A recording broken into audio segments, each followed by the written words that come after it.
Who are you? I don't know, but I'm writing to you anyway. Where are you? How far in the future? Where'd you find my journal? I may never know, but you can know me from what I put down on these pages. I come from a little village in the mountains. No one has left here since before I was born. But our lives changed overnight, just a few days ago when my best friend had a prophetic dream. A vision that the elder said means this season is going to end soon. The world is about to enter a new era. A great change is coming. Everyone was afraid. I was surrounded by questions and I began to feel how little I know. What is this season that is about to end, and why is it ending? What exactly is out there that could turn the world inside out? If there are still voices singing and laughing in the wilderness, I could record them before they're gone. I also thought of my dad, who always wanted to see the outside world but never did. So, I asked if I could leave. The elder had one condition for letting me go: that I take what I collect to the museum vault, a palace of art and memory at the edge of the earth. She says it's the only place safe from the turmoil of a changing season. I hope that's where you're reading this now. I can't stop the change that is coming, but this time on Earth could live on in these pages. What it looks like, sounds like, how it feels to be alive right now. I'm writing to you at the crack of dawn on the morning I leave home. I can smell breakfast cooking in the other room, and I can hear my mom's voice.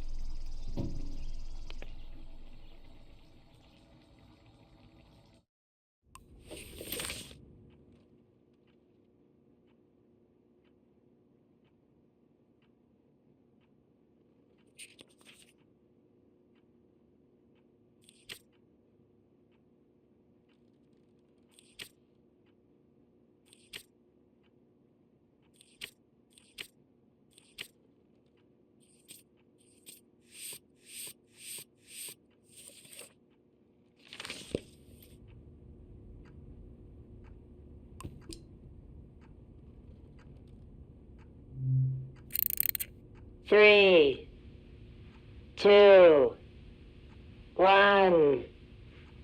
Hooray! Mr. Lotto's here.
My bag and Dad's camera, ready for the great departure.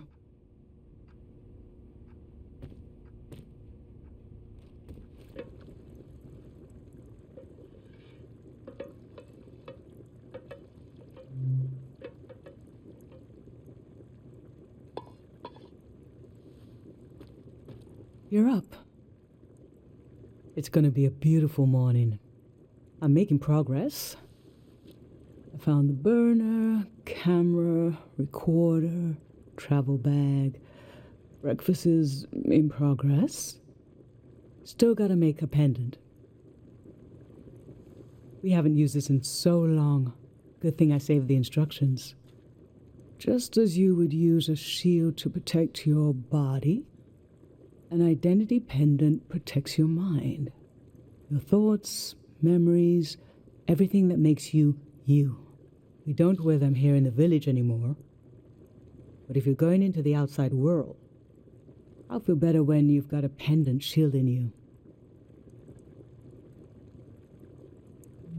Diseases of the mind, like the dream sickness. We don't know what caused it. We heard people suddenly fell into an eternal sleep. These were years of wild rumors, and half of them turned out to be true. In times of war, a pendant can be used to identify a body. Let's skip that part. Objects have two layers, the physical and the mental. The pendant needs to absorb both. 1. Collect a sentimental object for each sense: sound, smell, feel, sight, taste. 2. Feel the sense and speak aloud a memory of the object. 3.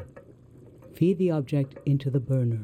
The memory will leave the speaker as it is transferred to the pendant. That means I'll forget the memory after I say it.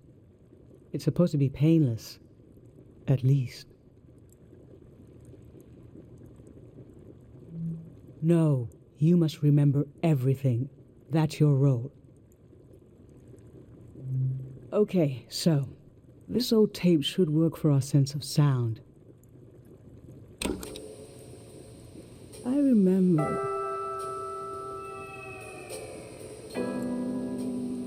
you and I fell asleep listening to this tape.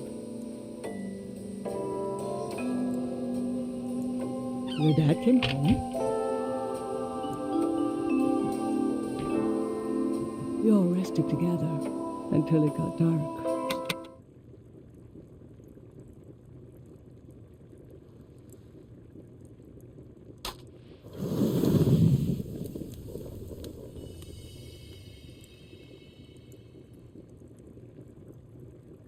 What an odd feeling. Like an absence, disappearing. The empty space fills itself back in until I forget that I forgot anything at all. I'm glad I'm only losing a few memories. If I lost too many, I wouldn't even know who you are. You should pick the rest of the objects. I'll lose the memories, but you'll have them in a pendant forever. So they should be important to you. They should be parts of your identity you want to be sure to protect. So think about what these items and what the memories would preserve about you. Let's do smell next. Find an object with a strong odor and that holds a piece of you.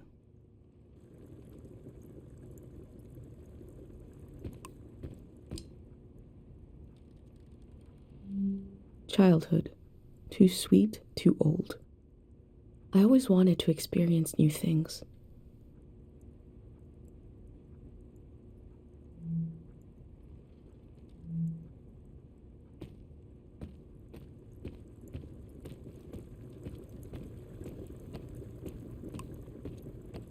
Granite, seaside, darkness.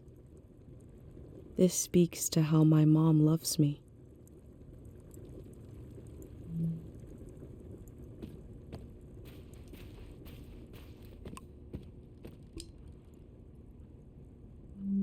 Ancient perfume, sweet. Nothing is ever lost.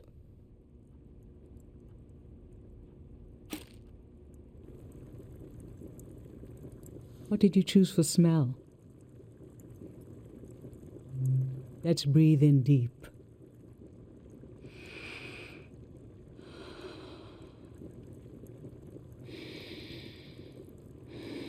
Your dad used to bring these flowers home from his climbs.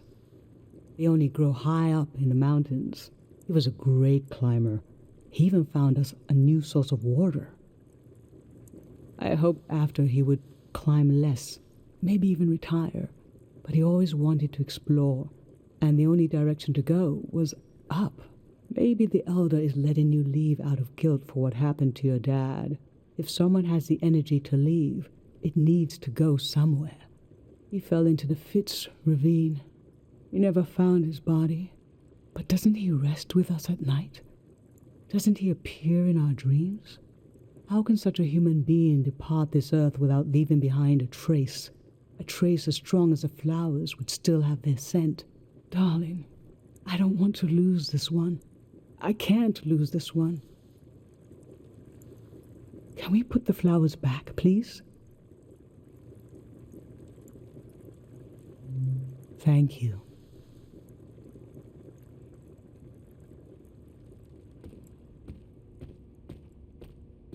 Honey, wax, baby, waves. I was loved by people I have no memory of.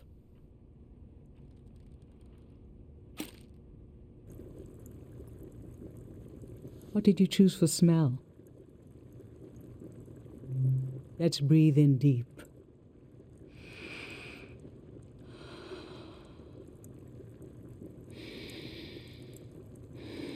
This kind of candle keeps someone alive for the time it takes to burn, just a few hours when death is nearby.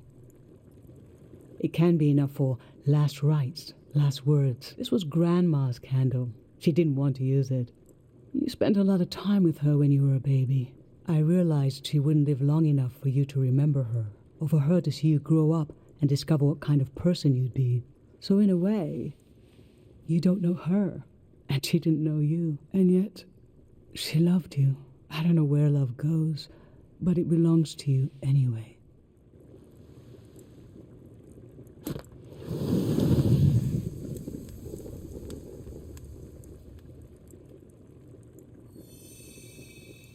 Now touch. Pick something with a texture you like.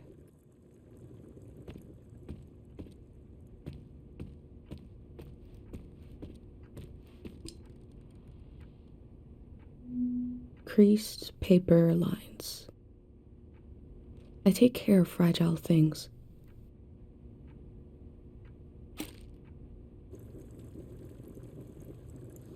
So what did you end up choosing? Okay, feel the little bird. I remember your friend Pate made this little bird. You wanted to protect it, keep it like a pet. I thought it wouldn't last long. It's just a bit of folded paper. But you took good care of it. And years went by. You'd done it. It was still intact. That was when I started to understand what kind of person you are. You will chaperone these delicate things into the future.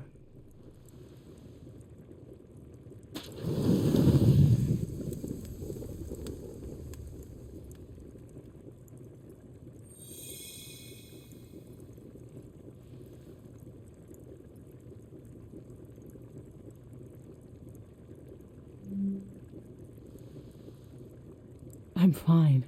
Let's do sight next. Pick something that looks nice.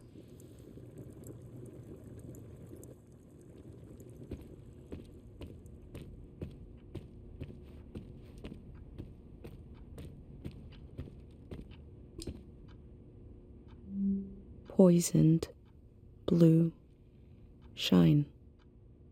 I look closely.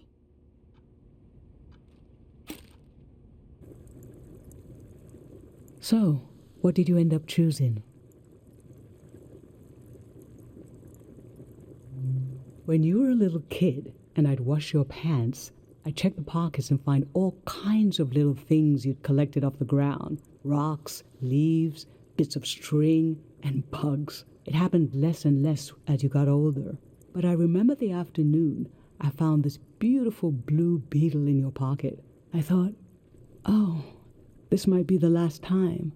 And this dead insect suddenly became so precious to me. What is it in our young eyes that imbue every small thing with meaning? Why do we lose this? I don't think you ever did.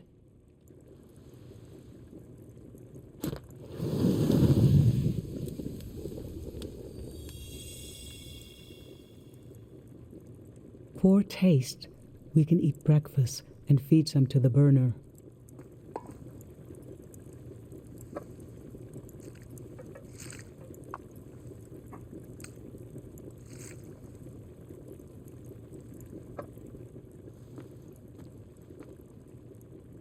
The memory I'll lose is the one we're forming right now. I want you to have it forever.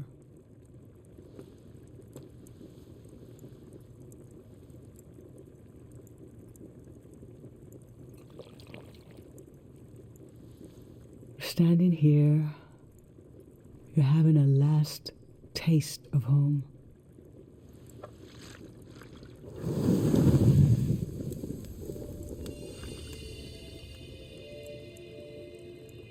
Now you're protected by lost memories, a gem of home around your neck. This is my only condition for letting you go. You must promise me never to take the pendant off. And never tamper with it. Okay? Then I'm okay with you leaving. I think your camera and bag are still in your room. It's time to gather them up.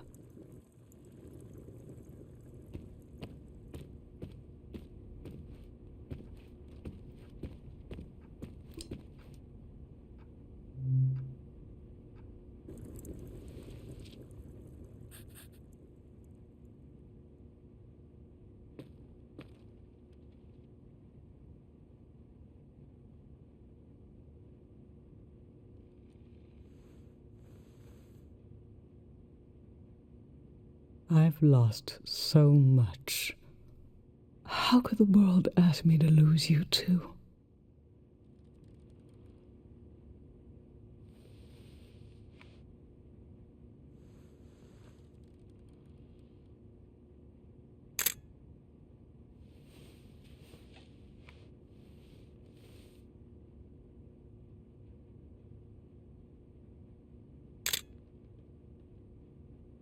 Look at us. There we are. There we were.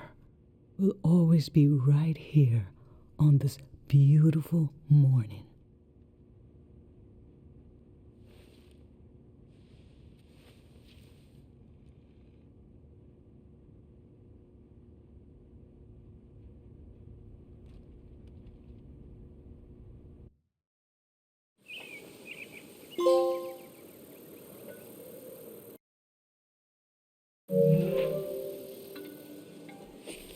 I just performed a ritual with my mom. The moment has passed, but I'll record it in these pages for you for the future.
I never knew when my mom would share a memory of Dad while cooking, on a walk, with no warning.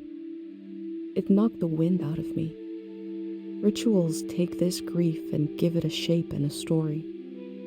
Filling in this journal is a ritual too, but for a loss that hasn't hit us yet.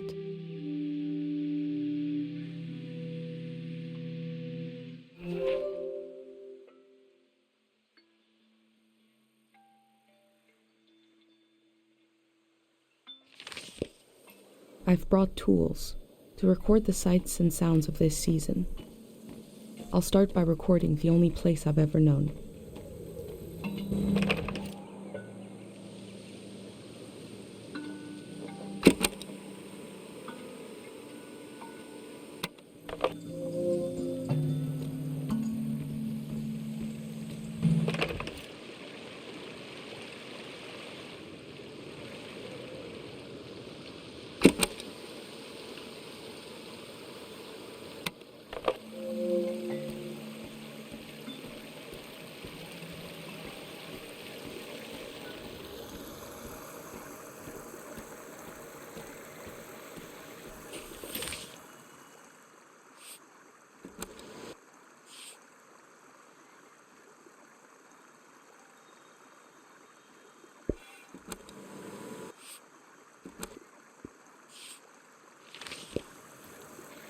Last night there was a goodbye party here in the plaza. Everyone was so afraid for me. To understand that fear, to understand where I grew up, you have to know the man standing watch over the plaza, Dr. Fumio.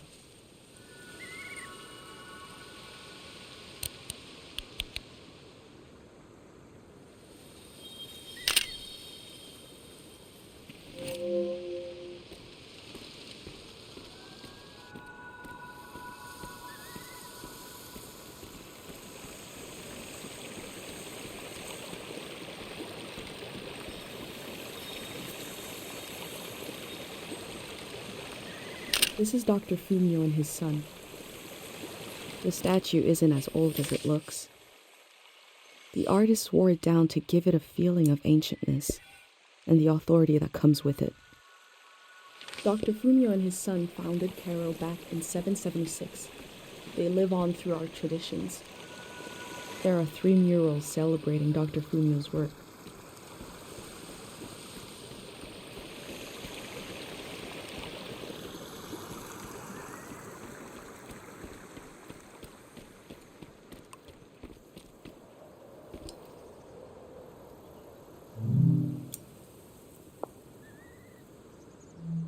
The elder sought out Dr. Fumio to cure her mother, who was suffering from time misperception.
Remembering everything must be painful. Dr. Fumio brought peace to so many people here.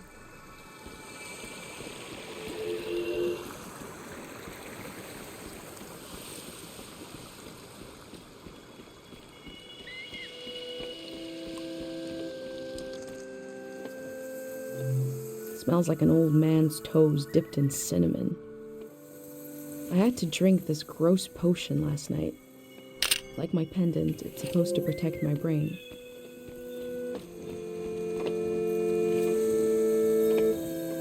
There's something eerie about an instrument that plays itself.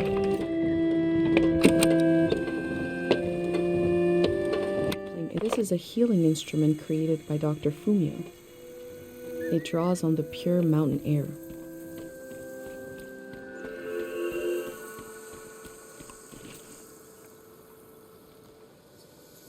Tate's little daydream of leaving this place, of seeing something weird.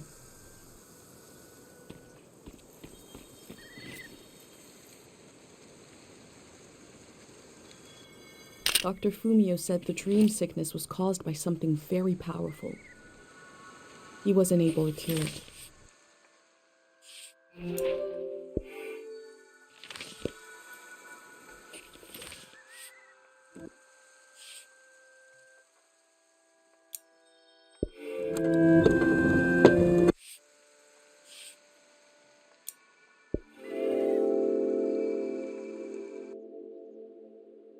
Dr. Fumio was an important person, but we also just have a need to put a human face on events that are beyond our control. He may have felt just as scared and helpless as everyone else.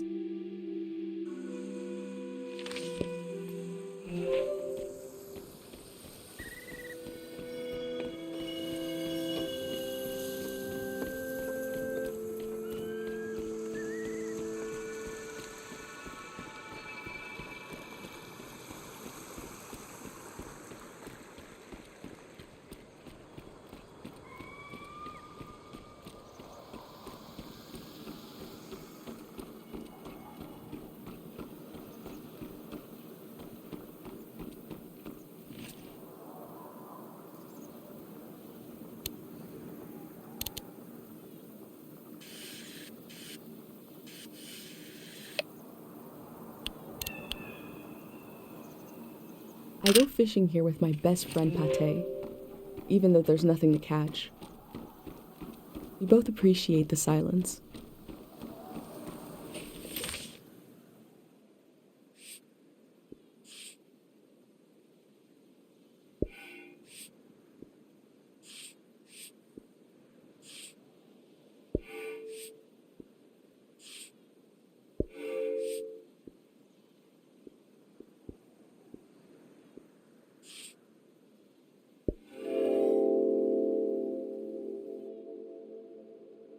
A village that was created as a place to heal.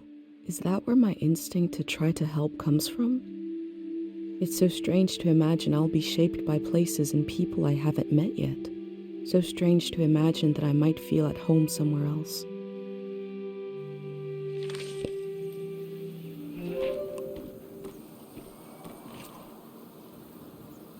Claro Village was founded during the modernity. Much later, Dr. Fumio arrived and remade it in his image.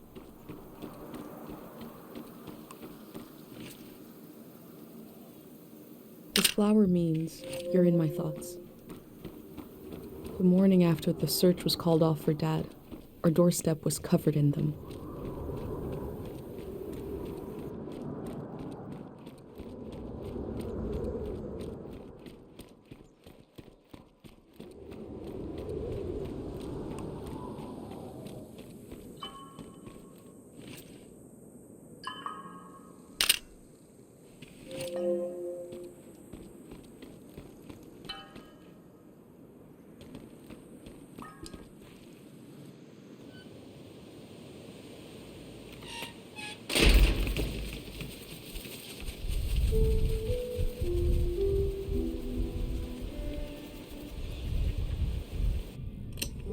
Is it recording? Yes. Okay. How to leave home for my daughter. Find a sacred square of earth. Lay down so you have the dirt at your back.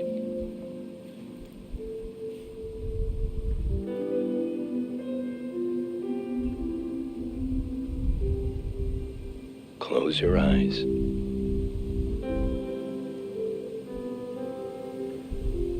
Close everything. Do you see for yourself? You see for the dead, for the unborn. Do you listen for yourself?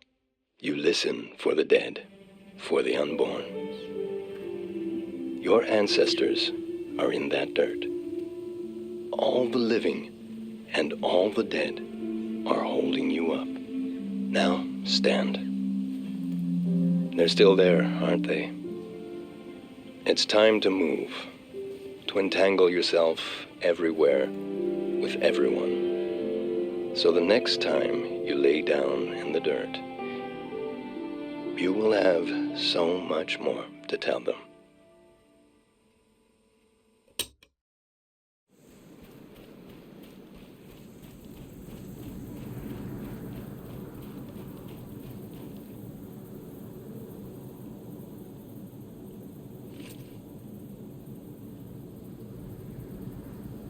I hold a photograph of everyone I've ever known.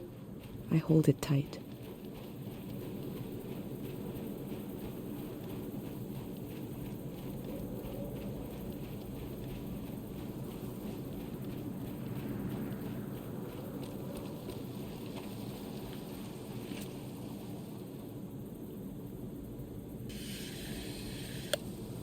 Pate fixed up 3 bikes instead of 1.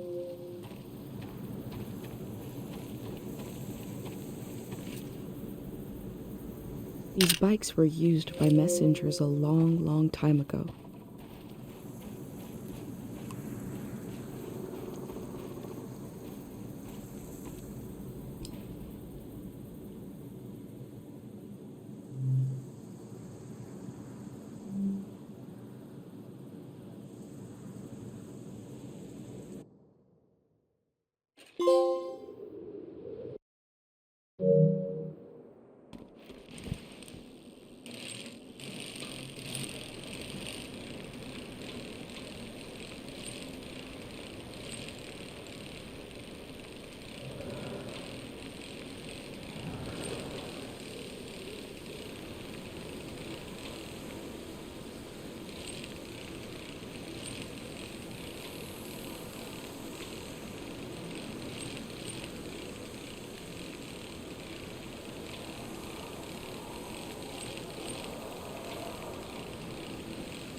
Most of what I've seen from the outside world probably arrived in a cart like this.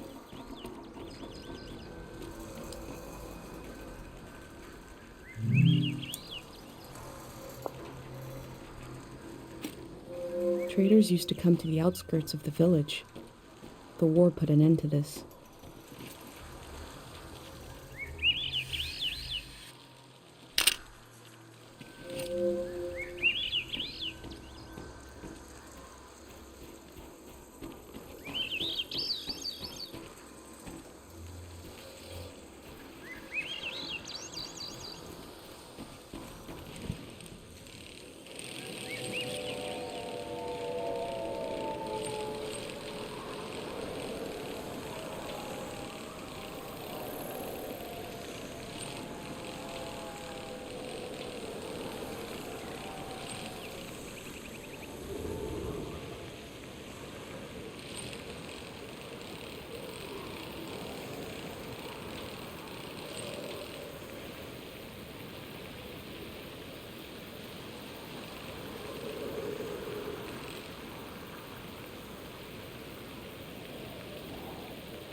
In the village, these cranes look like little creatures, grazing.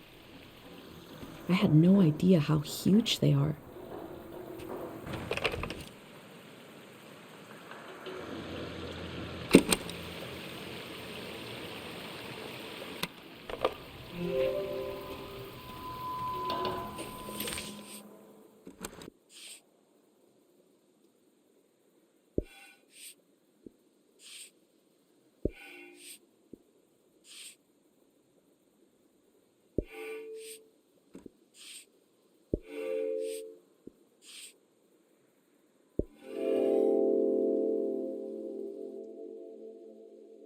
I feel nourished in these sights by the unfamiliarity of it all. These means of connection, long in disuse, are certainly telling me something about the world. Will they be used again in the next season?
We learned about old technology in school, but not much about animals.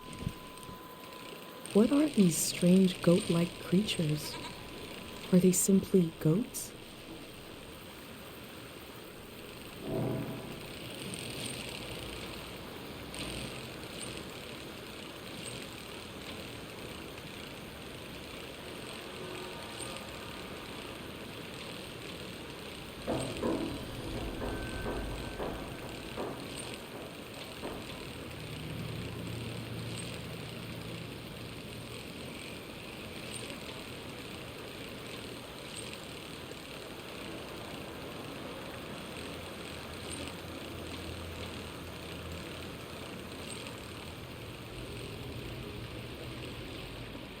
I cycled through landscapes, seeing them for the first and last time. I had no idea when I left my home how the season would end, or more importantly, how soon.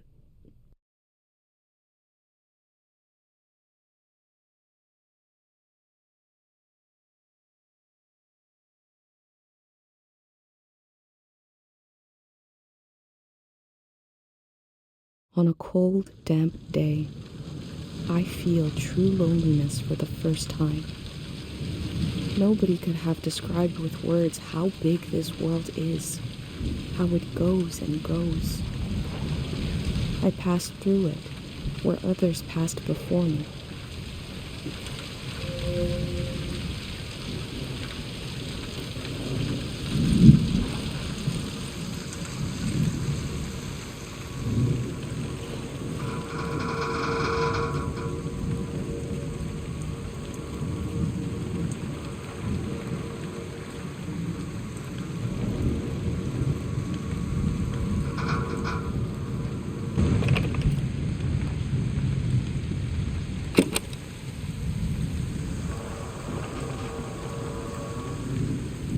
When a season turns, the reasons behind things might disappear.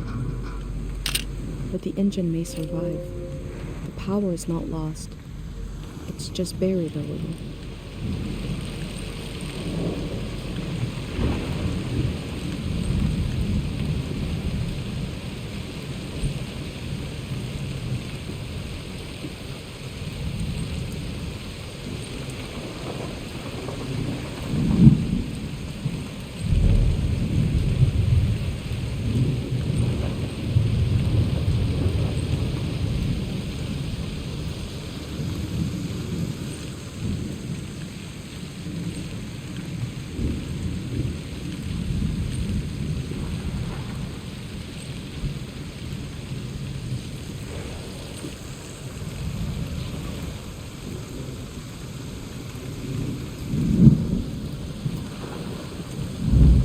Someone was out here alone.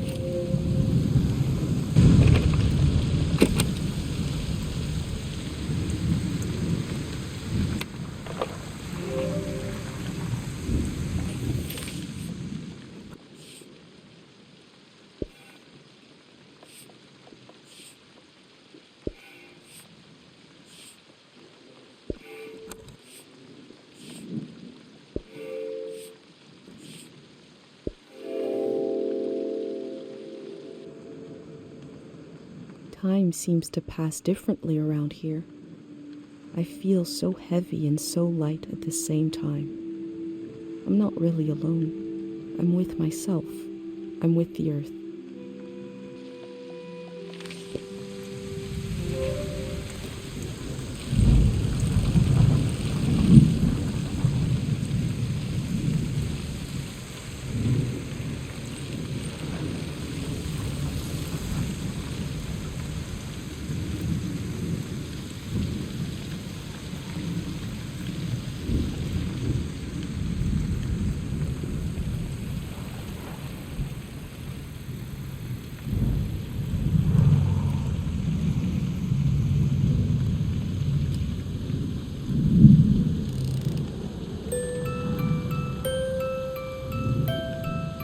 One melody is like me out here alone. I can't really live like this.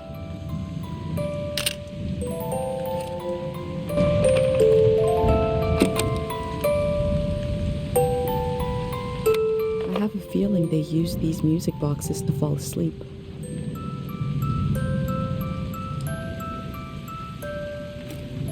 They kept themselves company with music.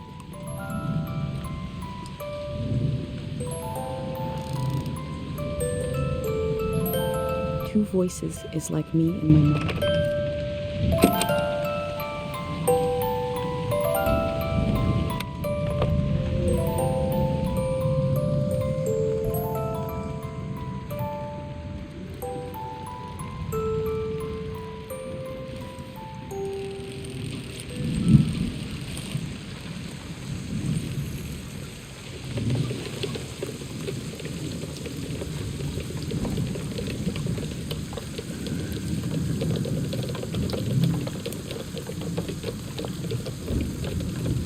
Looks like they made it out of here.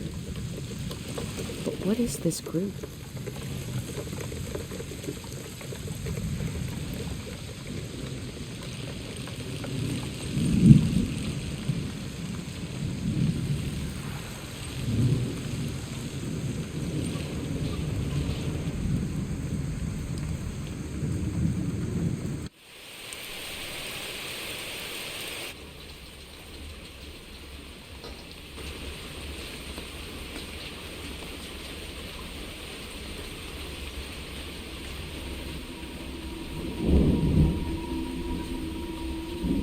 In the empty places, I found companionship in the tapes I recorded before leaving home. The elder told me the story of her life. I listened back to it, ready to note down anything that seemed important.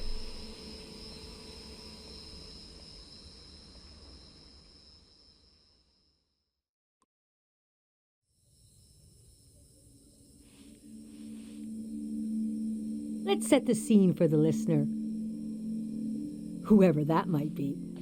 This is the elder speaking. We're sitting in the plaza, saying goodbye to a dear soul. We're here to see if there's anything useful in my mind that could help you on your trip. A century's worth of memories, dreams, fantasies, visions. Like a big, old, haunted library. When I die, this library will burn down. But which book should we check out first? I don't have all the answers, but I do feel the story of my life could help you understand what kind of world is out there. It's okay not to understand everything right away. The moment may pass before you've gotten a firm hold on it, but as long as you're there to witness it, to take it down in your journal, you, and others to come, will someday take the time to make sense of it all. I heard, somebody told me, you want to capture what it's like to be alive during this season? For the future? And you want to understand why and how the season is going to end. The season of my youth is long gone. But I can tell you what that season was like and what I know about how it ended. First, I got old. That's an important step. Being an elder is all about how you react to strange events. The key is not to be surprised, but kind of frown. Look serious. And say something like, "It begins." Never say, "I don't know." Say, "We dive into a pool of uncertainty." I was born on the ocean. My mother and father worked on a cruise ship. The short-lived but glorious watery republics. Floating cities. Most won their independence by the time I was born. How can I describe them? They were a jewel of the golden season. Pleasure boats with a radical political program. How nice. The golden age was a time of flags, logos, mottos, mastheads. My mom taught me to read them. She was the ship's philosopher. My dad was a recycling engineer. Recycling on the ship was a matter of life and death. We had to get the most out of every object and watt of energy.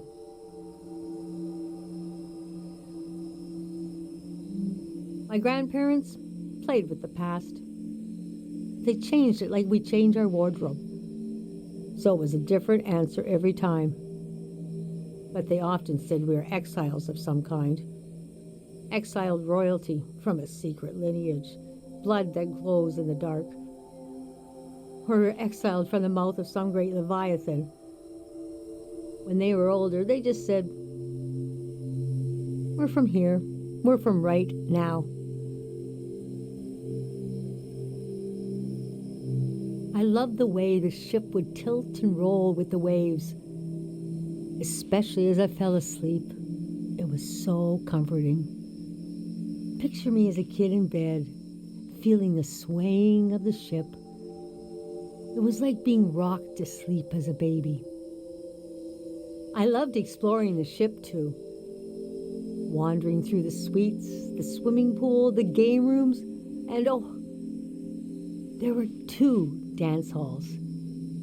a large, elegant one, and another one in the basement.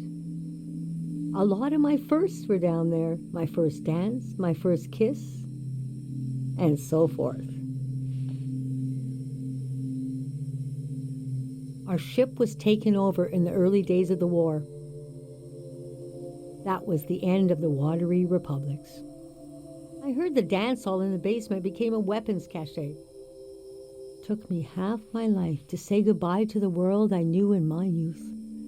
Imagine me and my parents and everyone I knew being escorted off by a company of soldiers. And I'm thinking, I hope they don't make a mess of my room.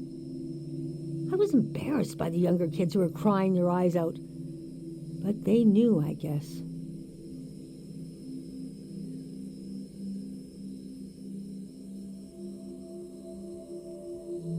Yes, the start of the war was a turning of seasons.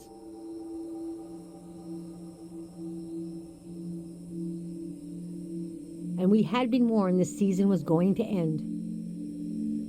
Oh, but we didn't understand the warning. You see, one night, along a coastline, we saw shimmering above the water. Later, we found out this was an ancient warning system. It hadn't been used in so long. We didn't know what it meant. We just thought, well, ain't that pretty? We tried to stick together and camped out on the coast of the prismatic grounds. A kingdom of art and science. They got rich during the golden season. Everything that made them beloved before the wealth came. Passionate, uncompromising, self-obsessed. Made them unbearable once they had power. Artists make terrible kings. Are you sure you want me to keep going? The story gets darker from here on.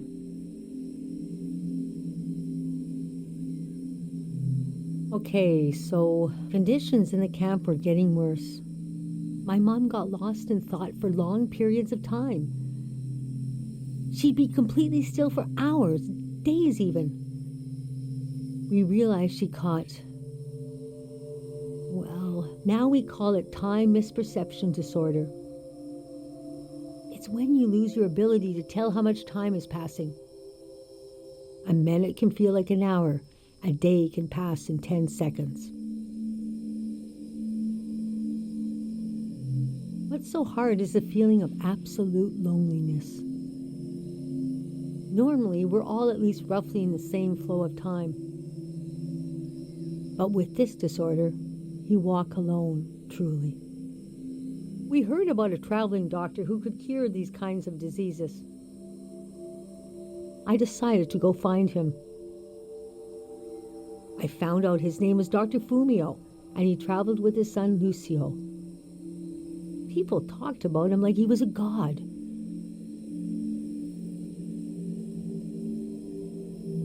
The prismatic grounds had roped almost everyone into their system. Until they reached the far wastes and heard no for the first time. Nobody reacted well. It got to the point of, neighborhood against neighborhood. Grievances had been buried so deeply we forgot they were there. It felt like things changed overnight. I'd pass through a city and hear later that they'd torn each other apart. I could not imagine it.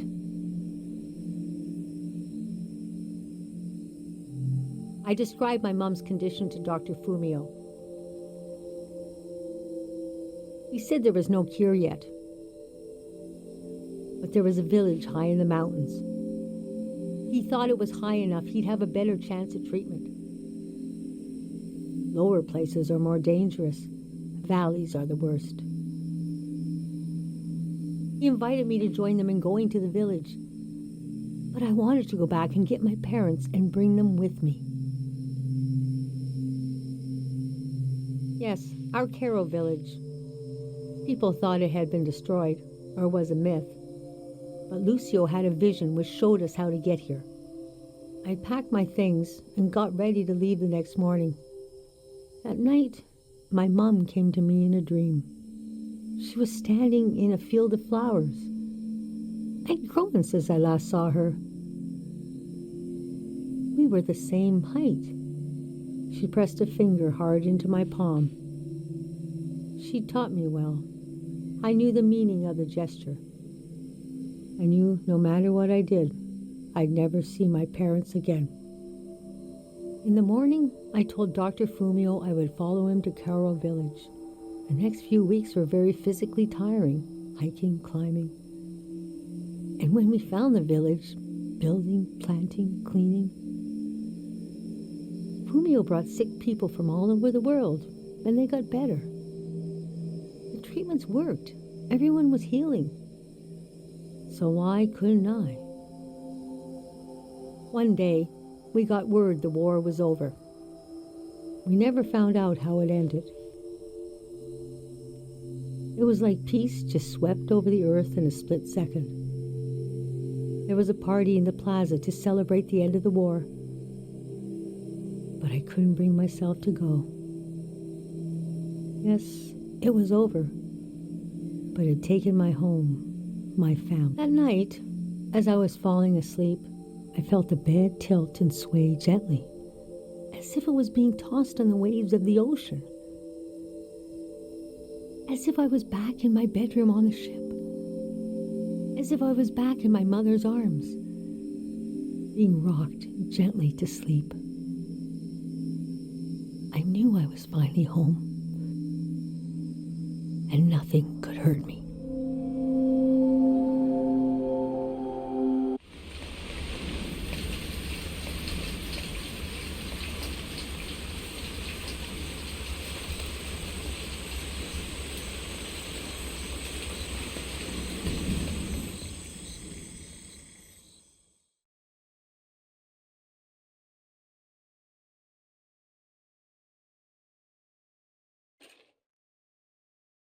I imagined coming upon a place as hidden and singular as my own village.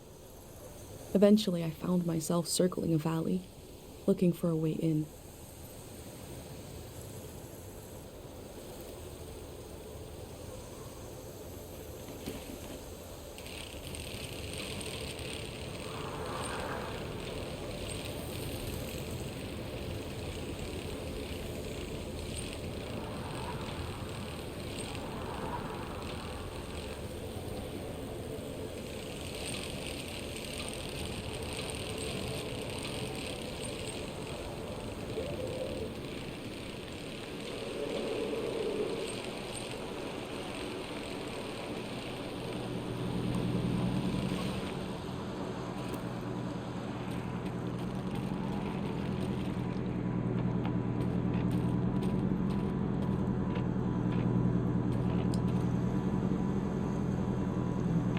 We never used this kind of technology in my village. Nobody trusted it.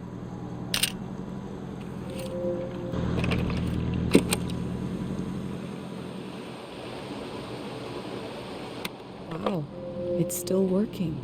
It's still delivering power somewhere.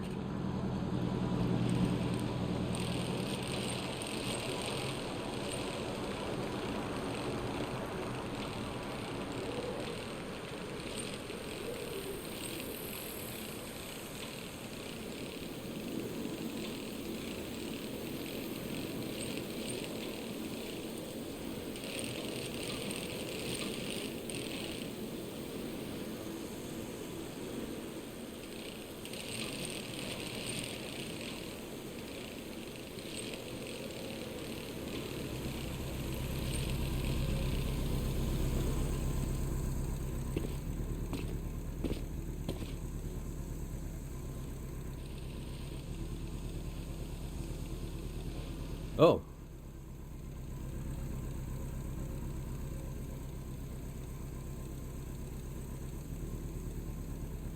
The valley. One second.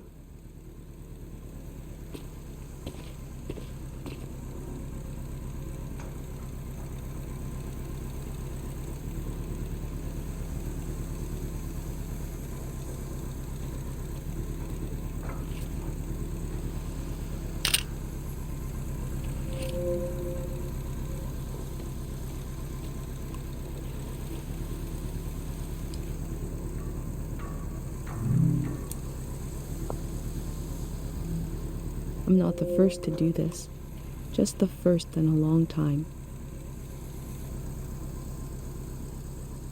Is that a strotophob? What are they called? What is it?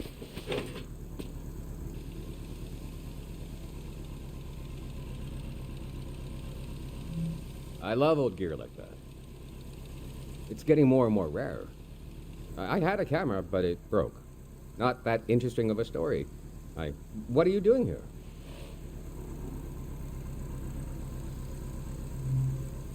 The whole thing, huh? You're young. You got time. What kind of stuff are you recording?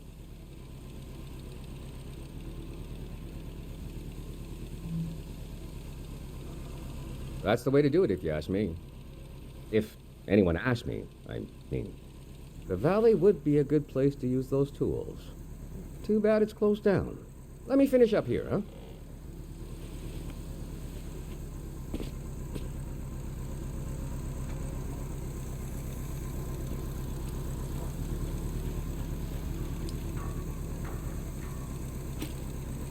It seems like I'll have to wait for night to enter the shrine. Hey.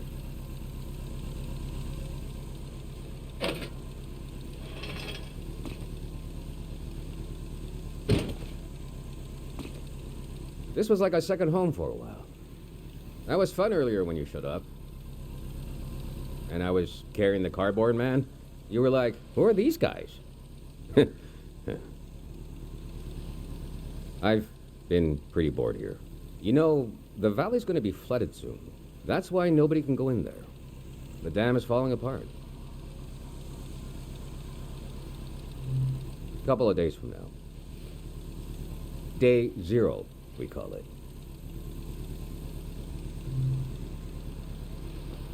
Greyhounds. We're a community organization. We do all kinds of fun stuff.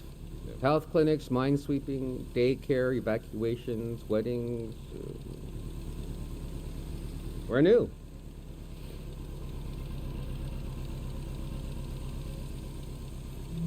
We'll do anything to make the future better than the present. No big deal. We're trying to get new things going. But it's hard. The past really has a tight grip on people. Doesn't feel like a fair fight. So we're trying to, well, anyway. It's funny. I stood guard here for a week, and I've only seen greyhounds like myself, and valley people on their way out. But now I see you, and you're like a new element or something. I've never met anyone doing what you're doing. And we greyhounds gotta support new things. So, I'm not supposed to let anyone in. How can I? Jeez. I think you should go down into the valley and take a look. Gotta try something here.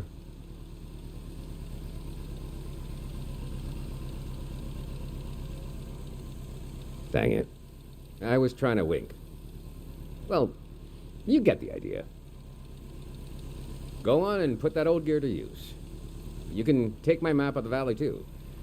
I don't need it anymore. I'll be down to pick everyone up around midnight. See you then.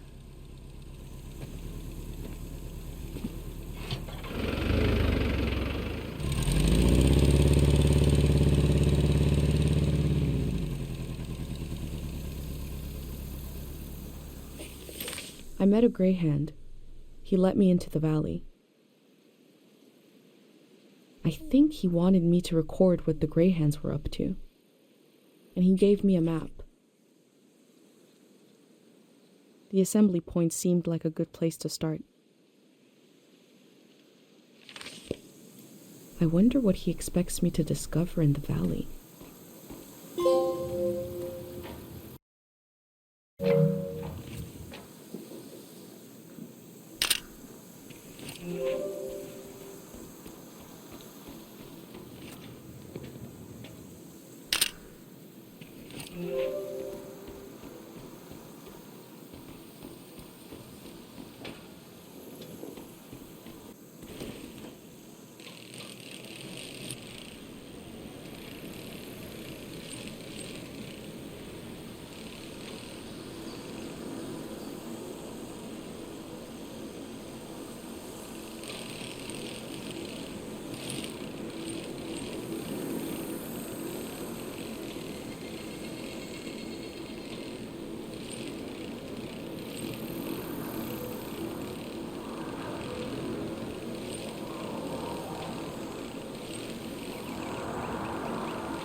I am probably the last person that will ever be welcomed here by this sign.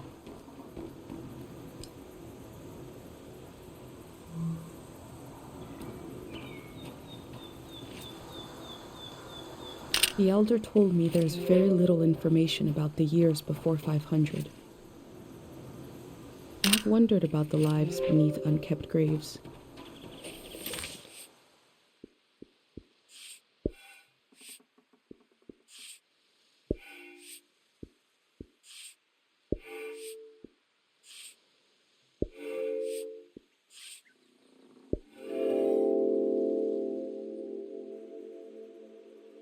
The elder warned me about valleys.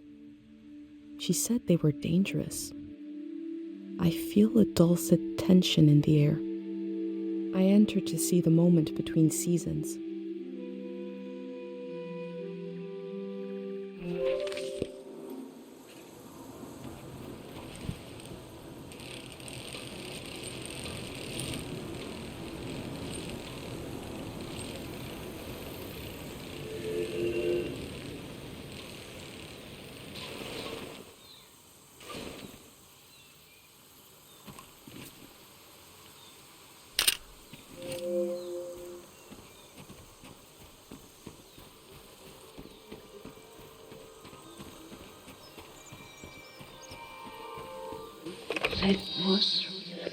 God of sleep,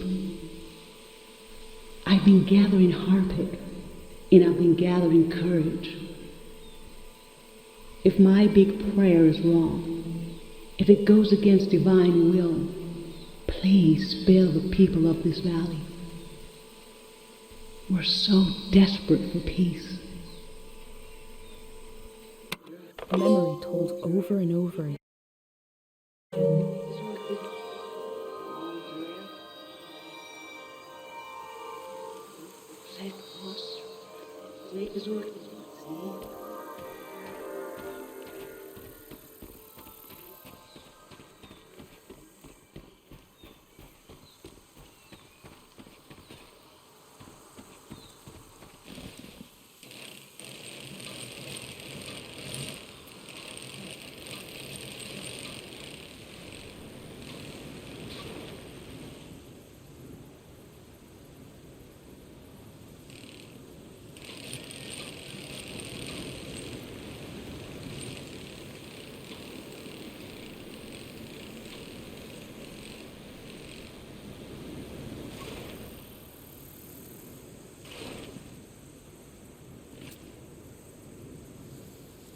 These metal animals are looking up, expectantly.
We got a big show today. Huge show. Breaking news. The Gray Hands have died. We're being reborn, baby. And we're taking suggestions for our new name. Live on the air suggestions from the rank and file. You don't even need to be a Gray Hand to suggest a name. True, true. The number to call is 0019. That is 0019. First caller, hit us with a name. Hi, yeah. I was thinking the bricklayers. Okay. Bricklayers. Laying some bricks. Well, yeah, thanks for the suggestion. We'll be taking them all afternoon, so keep them coming. That number again is 0019. You're listening to Greyhand Radio. We are broadcasting live from Greyhand HQ. And we're gonna take a little break. If the Greyhands are changing their name, you'd know them as something else.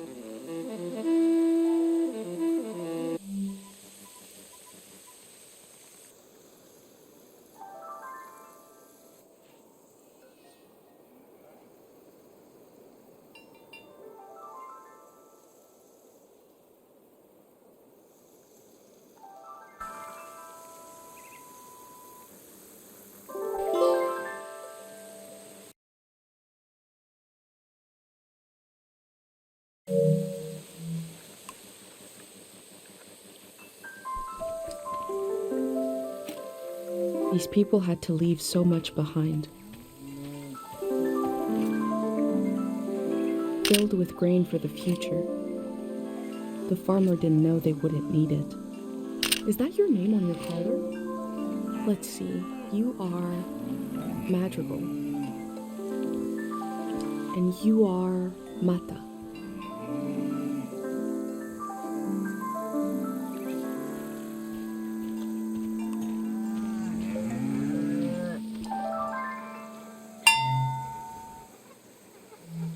The sound of this bell has a lot of character.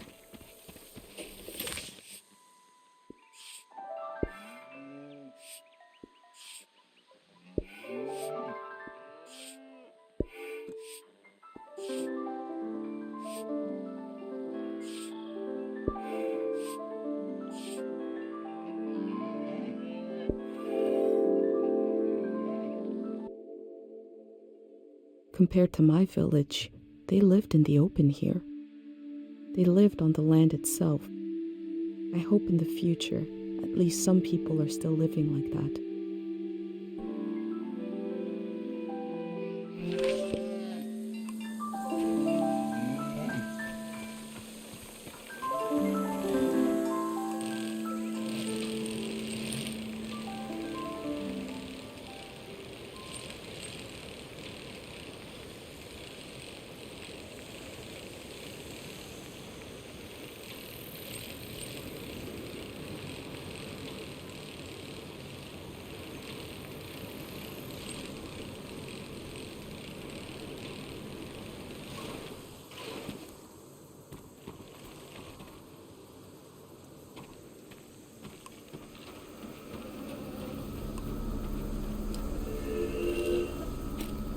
There must be a lot of people going to the city if they need to keep track of them with cards.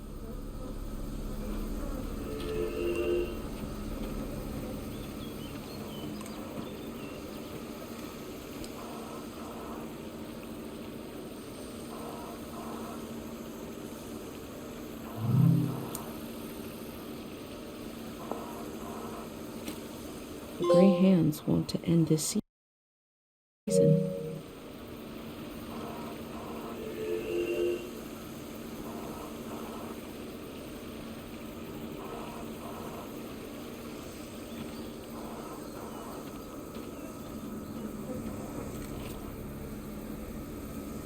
Imagine if the man I met is the only living Greyhand, and the rest are cardboard.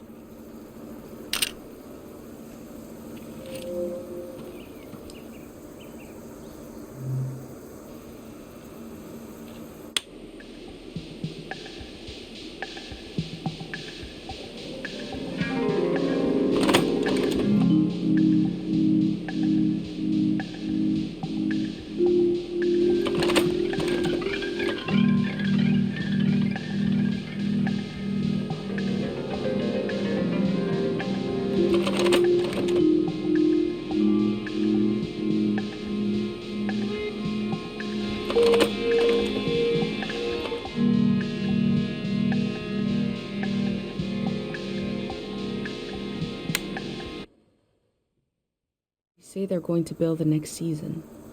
How?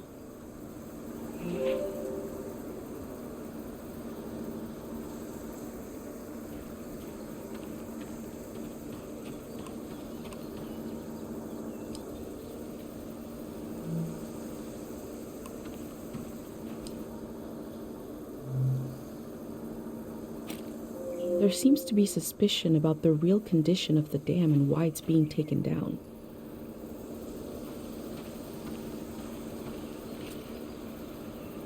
It's hard to imagine something new, a new way of living, but they're trying. The gray hands seem to care what people think about them.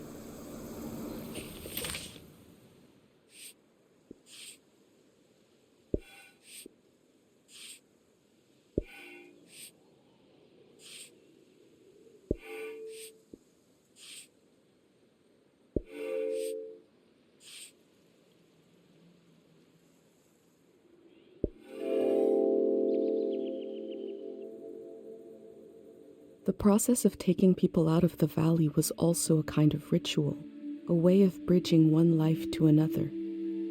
They know the world they're leaving. The next one hasn't been created yet.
This flower has a shimmering quality.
I knew my brain was doing something special. I thought I'd wake up with an idea for a new shape or color. Everybody would love my new shape or color. But instead, my brain gave me a dream which made people afraid. Which is making you leave.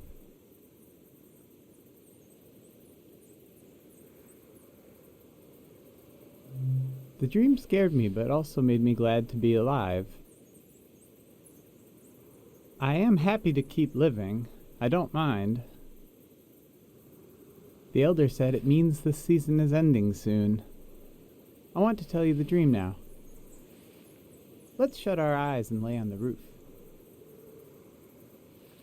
We are already on the roof. That's good. I'll speak the dream out loud and you imagine it. You can close your eyes now. I'll tell you when to open them.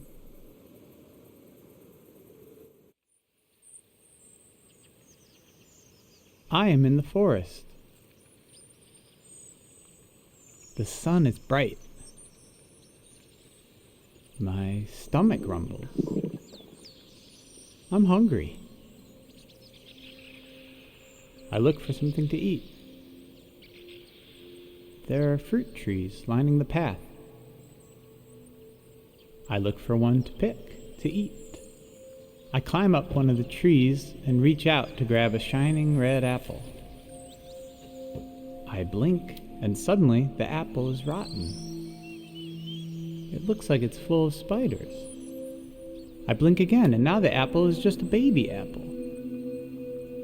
Not ripe or rotten. I lose my balance and fall onto the ground. The apple changes colors. Some are eaten, some disappear. I hear a voice. Someone is there with me. I try to recognize who they are, but their face keeps changing. They're kind of everywhere. I tell them I'm hungry. I want what the earth is trying to give me. They say, these aren't apples. They're memories of every apple I've ever seen. There's something wrong with my eyes. And there's something wrong with the soil. They say I need to look into the sun to clear out my vision. They say we're going to look together, and that when we do, they'll melt away. They want to. Then behind them I see you, watching from the shadows. You've been taking notes on everything. This makes me feel better. I turn my head and I let the light in. I lose track of everything. When I get my senses back, I find myself holding a round, red fruit in my hand. I don't know what it is, but I take a bite, and it's the most delicious thing I've ever tasted. Then I woke up. You can open your eyes now. You probably have questions.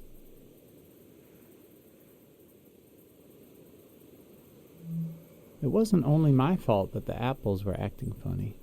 It seemed like the natural world, or whatever it's called, the land didn't know what time it was either. The soil had to forget a little. The face of the ghost person in the dream? They were everyone and no one. It reminded me of someone I used to look for. My birth was not easy. I was bigger than most babies. After I was born, the elder advised them not to have any more children. But years later, my parents tried. They told me I'd have a sibling, but we lost them a few weeks later. I felt like it was my fault. I should have been born last, if ever. I needed to see this missing person somewhere.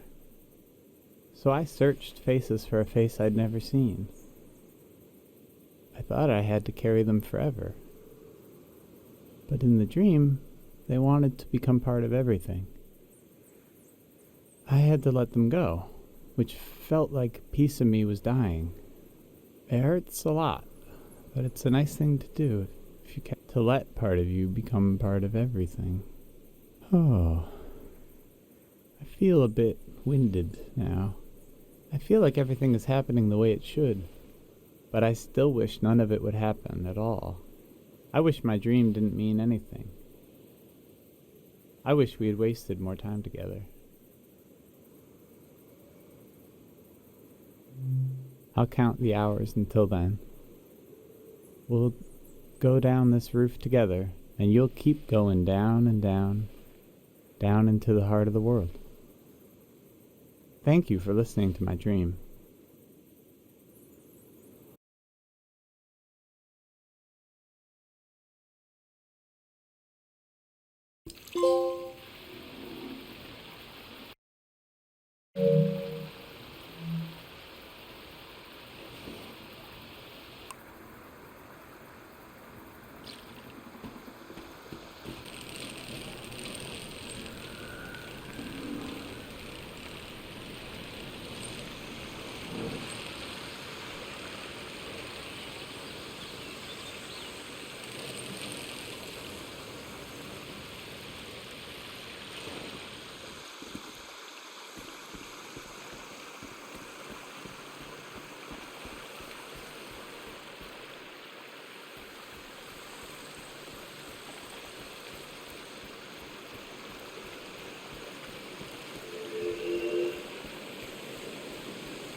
The text is barely legible. 3 aphorisms from the young. None should see the face of love and live. It looks like a set of aphorisms. Now to find the rest.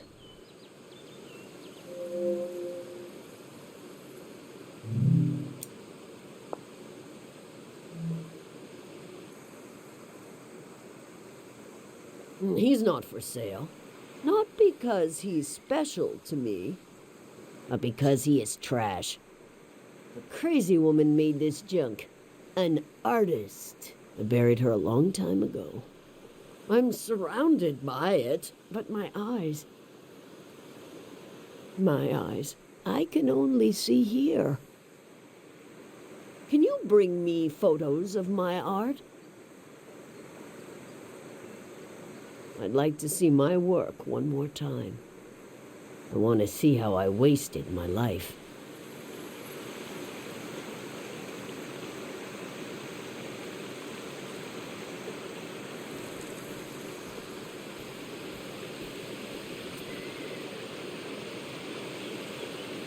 They look like they passed out.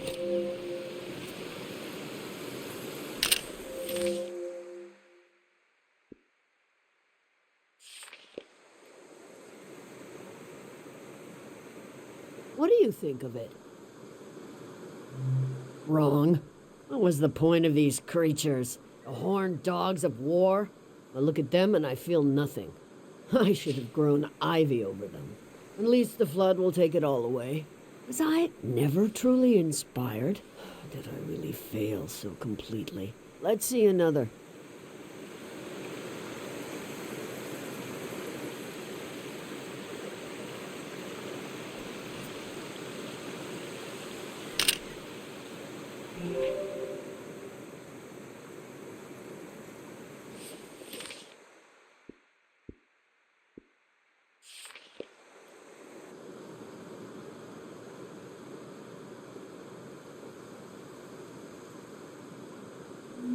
The figure is without grace or true emotion. I thought if I stood outside his door long enough in the rain, that God would let me inside. All I did was toil my fingers to pieces. I wanted to capture this valley in a piece of art. That's all. It's just junk. Enough about my... Let me see what else you've got in that journal. My trash all on a page together, like a real art exhibit. One day, you could add my name to it.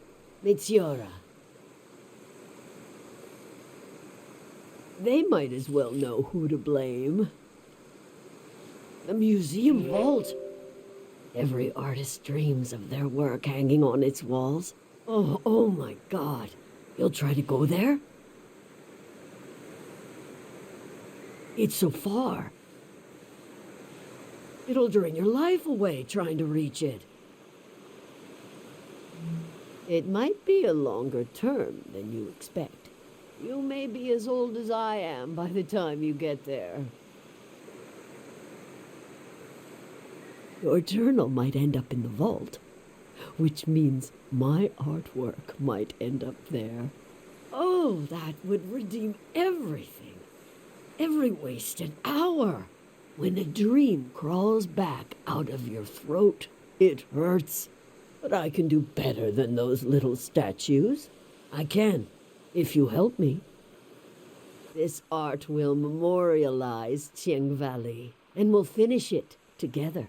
Tieng Valley has many faces, many themes, characters, eras, stages of its existence. Take a look through this junk, and we'll pick one of those faces. A face to show Tieng Valley to the unborn children of the next season. You do that while I make some tea.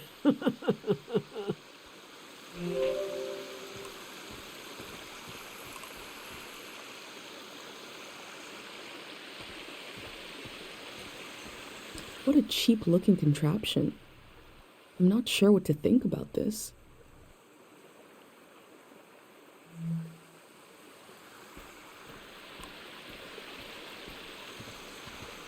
I'm not sure what to think about this.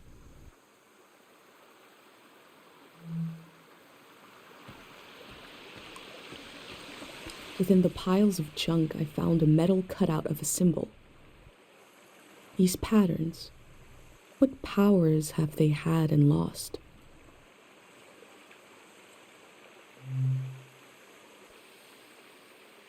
The sleep symbol. This is the pattern, the vibration the prayer makes. When the prayer is said, you can feel it in the air, but you can see it in the water. If you ever see this pattern in motion, prepare to sleep. There are two others. Remember and forget. But this one is my favorite. This is the pattern that ended the war. Sonia, the monk, used this prayer to end the war. A prayer to end a season. God of sleep listened. Power was greater and deeper than anyone knew. That was how the last season ended. Do you want this to be our theme? Very good. And the tea is ready. In the past, I tried to control everything. My work was dead. This time, let's follow our intuition, gather some pieces, and see what happens. What magic might be hiding in this day, which will pass and never return?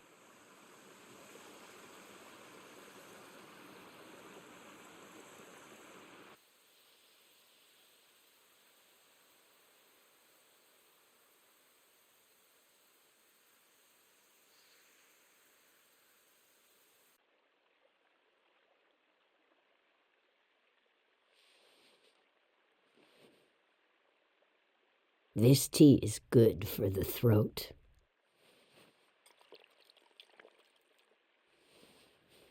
It makes me want to sing.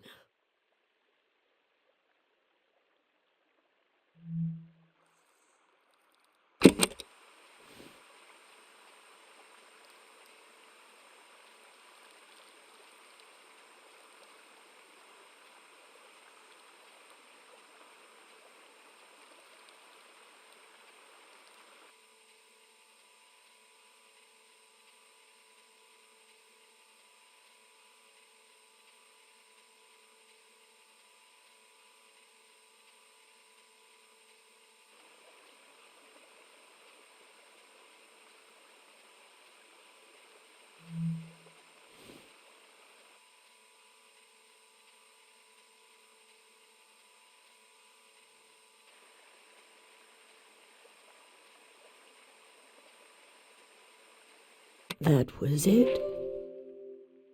That that was Tieng Valley. I thought we would capture Tieng Valley in a piece of art. But we captured it in a moment instead. A moment can never hang on the wall of a museum. But you will still carry it with you. You were the co-author of this moment. I would never have found it without you.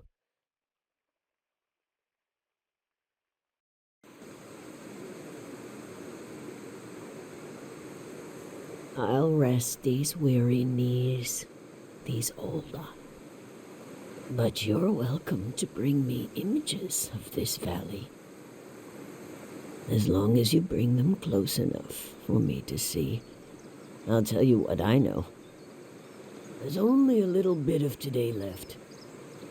And then the city, the flood, the lights, the next season.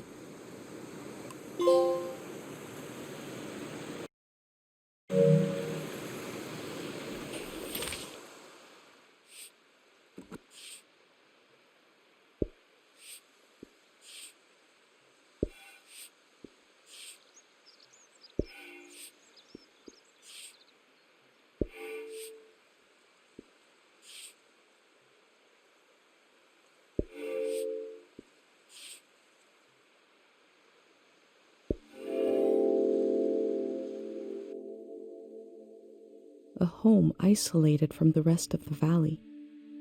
I've had my first experience of loneliness on this trip. I can't imagine a lifetime's worth.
I wonder if the graffiti will survive the flood.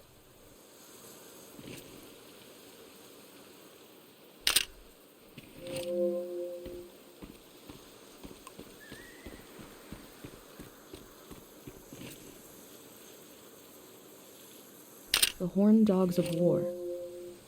They were all over the valley.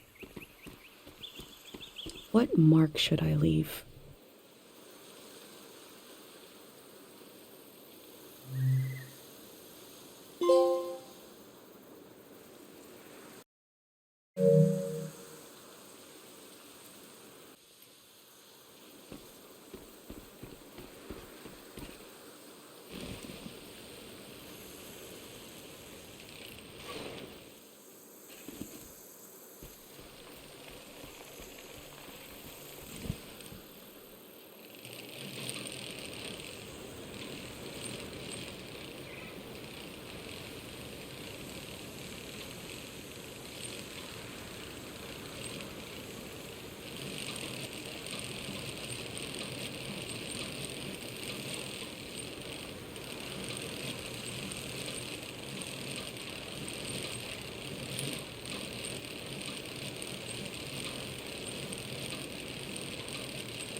Music from a trio of performers. The metal, the breeze, and my mind.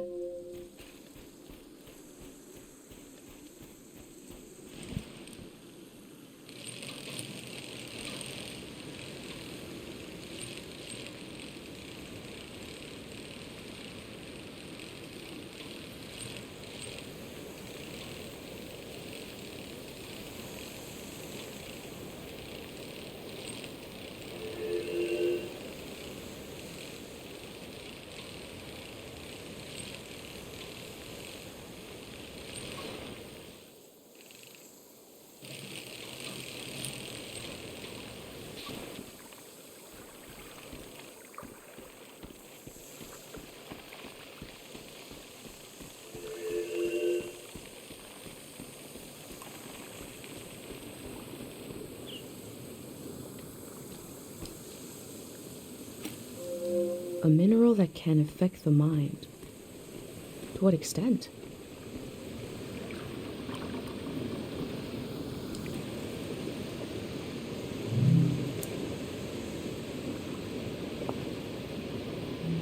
The bird stole a small trinket. I left the bird its prize, but maybe I can learn more about the locket.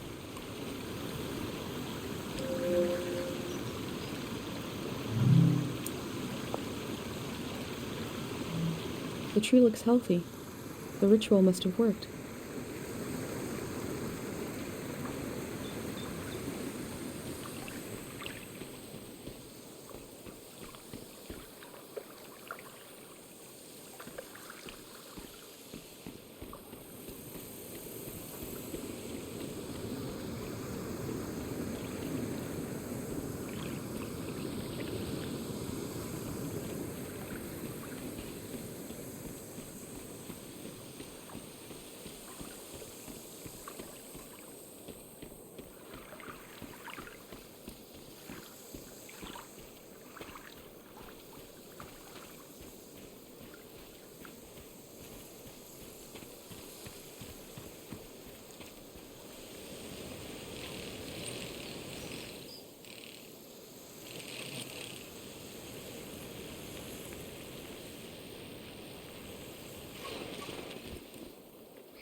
No, no, no! You said we had until midnight. I'm not ready to leave. Look at all this. Wait a minute. A cute outfit, a bicycle. You're not a greyhand. What a relief. I'm sorry. I just assumed because who else would be... What are you doing here? Well, I'm Sofon. My boy Kochi is skulking around here somewhere. Welcome to Tieng Valley. You should have been here a week ago when the evacuation started. Almost everyone is gone now.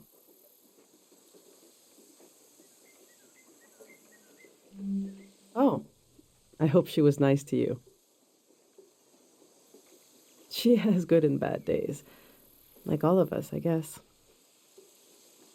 I hope she'll evacuate with us tonight. The monk is a lost cause, but I couldn't bear the thought of her staying behind. I hope we'll be neighbors in the Radiant City then. Look!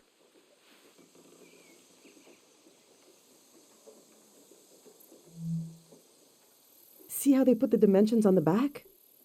I recreated our future apartment here, on the lawn.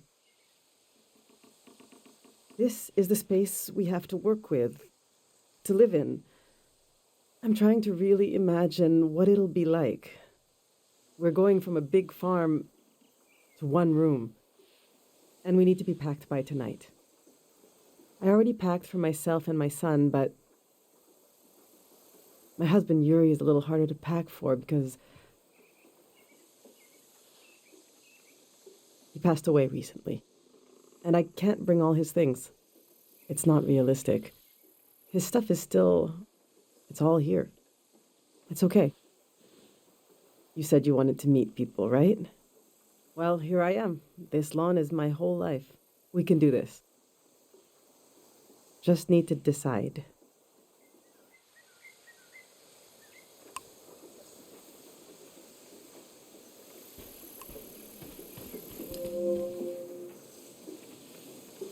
Yuri learned to paint from our neighbor, Matiora. He painted all 3 of these. This is a self-portrait he did. Kind of intense, right? He was more handsome than that. I wish he could have seen himself the way I saw him, you know? He was really lovely, just occasional dark moods from his work. This is his portrait of me. We got into a fight over it. What's that supposed to mean? You just splatter some paint on the canvas and put my name on it? He said it was my essence. I don't know. Do you think it looks like me? He painted this for Kochi. Some kind of private joke between the 2 of them. I don't get it. They were both interested in the war and how it ended. I'm not. I just pray nothing like that will ever happen again. Which painting should I take with me?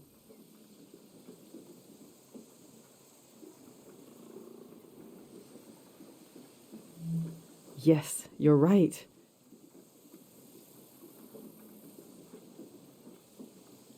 Himself from his own eyes, something I could never see without this painting.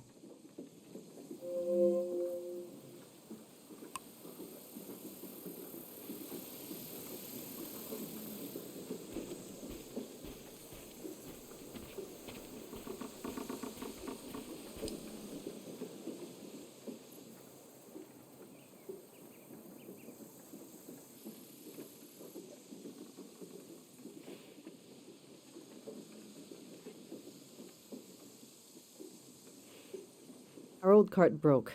I overloaded it. So I had to use the wheels of his bicycle. Now he's so mad he won't say a word.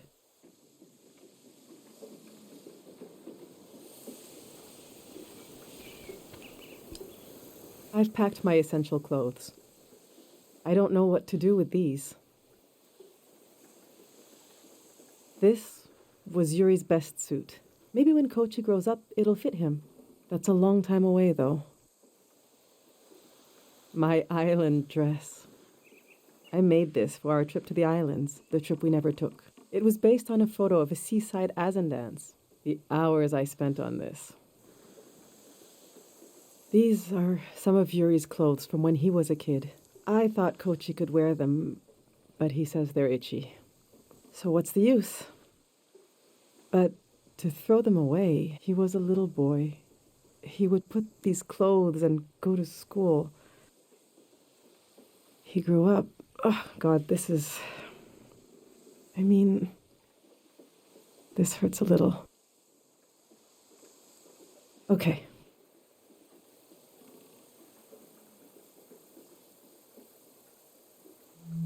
Yes, they seem so precious.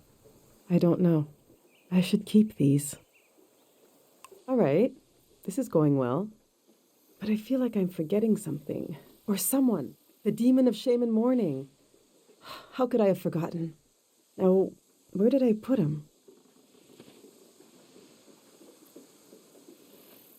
We need to bring the demon of shame and mourning.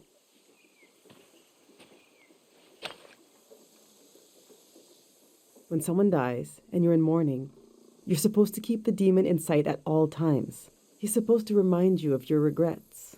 It's a religious thing. These are Yuri's books. They're pretty heavy.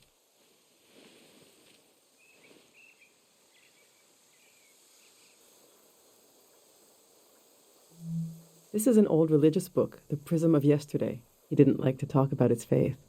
I haven't read it much. Maybe there's a part of him in these pages. A part I never understood, that I could still glimpse. Maybe he would want me to keep this one. But I don't know. It just doesn't mean much to me. Yuri found this old tourist guide to the valley before we moved here. He was so excited. But this guide is really out of date. It's from way before the war. There's something optimistic about the colors they used. Yuri really wanted to take a trip to the archipelago together. We prepared for it a lot. Even taught ourselves a bit of the language from this book, but we never made the trip. It was always going to be soon, but it never happened. Seems like the kind of thing no one does anymore. Which should I take with me?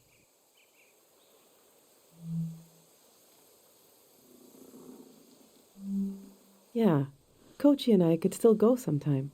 Yuri would be so happy if he knew we were there together. I suppose I'll be leaving the other two behind. I know they're heavy, but would you want to take one with you? Right. You probably need to travel light with just a bike. Let's see how this is going so far. We'll remember Yuri's dream of going to the islands. Yuri's clothes, from him when he was a kid. I'll remember how Yuri saw himself. I think we're almost there. Let's just look a little more.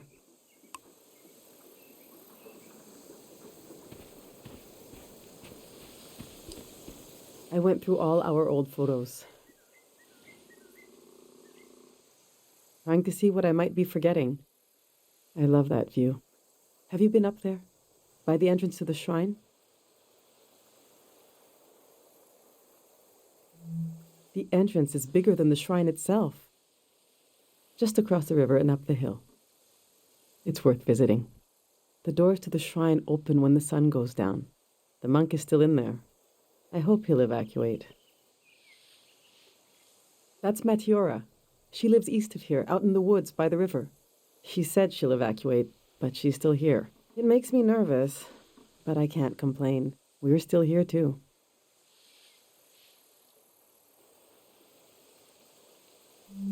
I wasn't interested in having a child at first. There are just so few these days. The thing all three of us had in common as a family was that we were pretty silly. We used to be, when we were all together.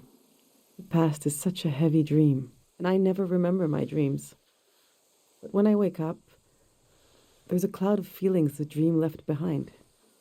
Then the day begins. I move around, and that trace disappears.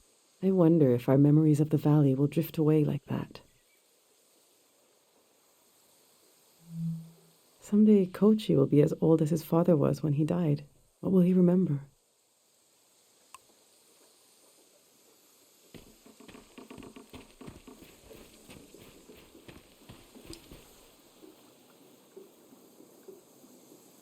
My husband built these tools to study the valley. They were his life's work, and they took his life away, too. So what do I do with them? You can't buy tools like these. He made them. My husband didn't insult God, but maybe he stepped on his toe, and his life went out of him. The truth is, I'm relieved to leave this place. Tieng Valley is not some preserved jar of, I don't know, culture. It's chaos. It's life. It's constantly changing. They might be incredibly valuable to a scientist on the other side of the world. I don't know. I also hate them. I get you're a curious soul, but I forbid you from using them. I don't care, but he did. He gave his life trying to understand this world. I can't keep these tools, and I can't throw them away. There's even more of them, bigger ones, out at his work shed. Okay, I'm going to turn away now. I want you to take them or throw them away. I don't want to know.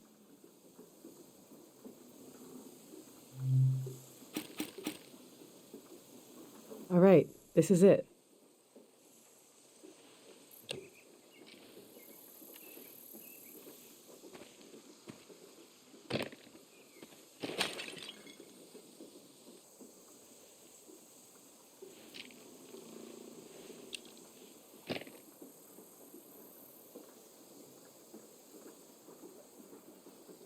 Oh.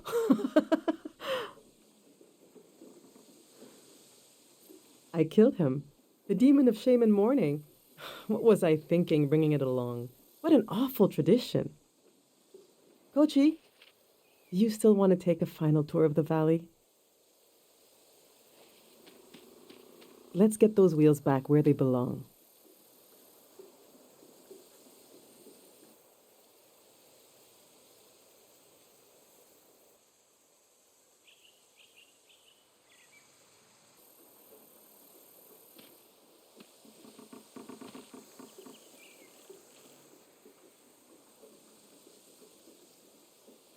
I know what I'll carry with me.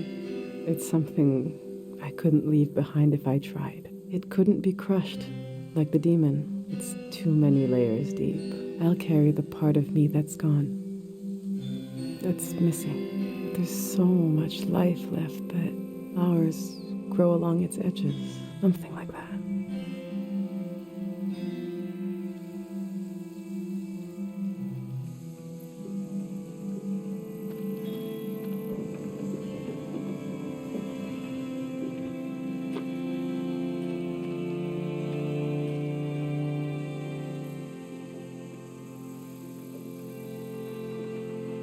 I'm glad you came to Tieng Valley today. Thank you for being there for me. I didn't realize how much I needed a stranger's ear. Now, there's no rush, but as you try to wrap your mind around this place, feel free to come ask me questions. I'll be right here until night comes.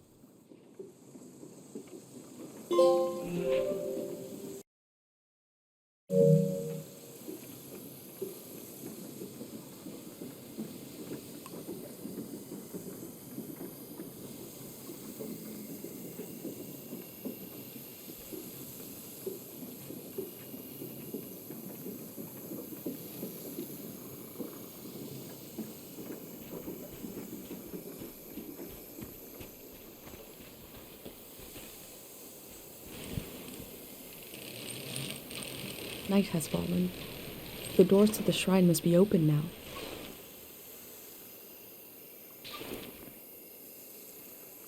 Do you want to go on a sightseeing tour?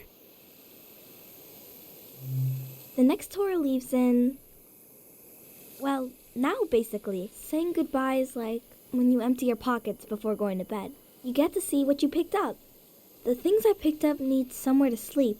Follow me.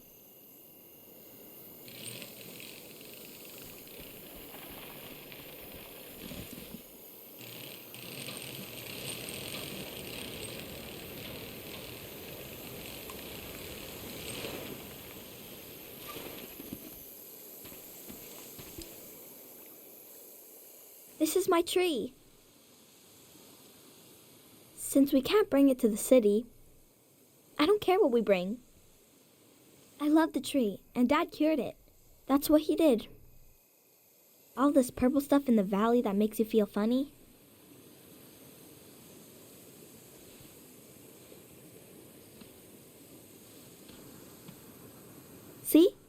This used to be purple. And dangerous. Dad made the dangerous part go away. He wanted to make it so all the purple rocks were safe and green. I know there are plants underwater. Can a tree become an underwater tree? This one can't die. It's been through too much. Let's go.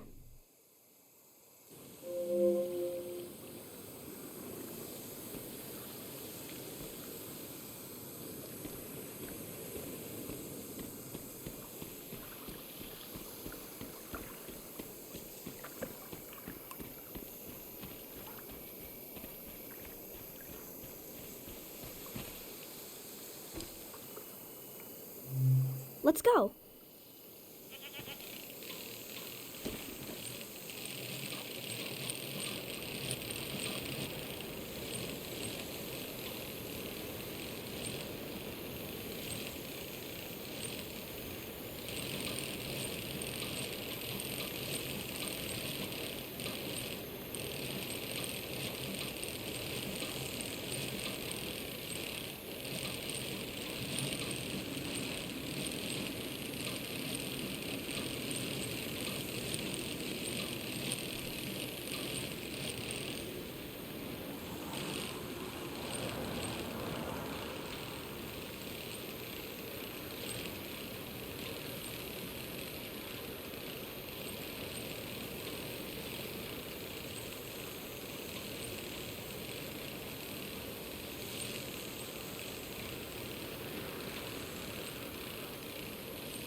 We had a picnic here a long time ago. I can't remember it, but I've seen an old picture. Can you take a new picture? And I'll sit like Dad does in the old one I saw.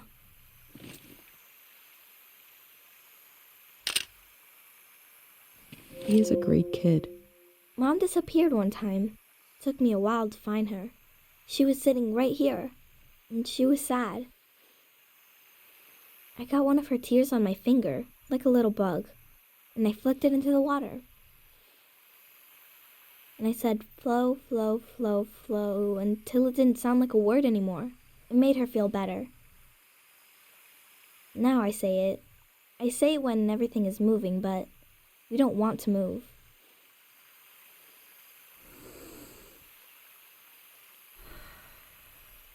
Come on.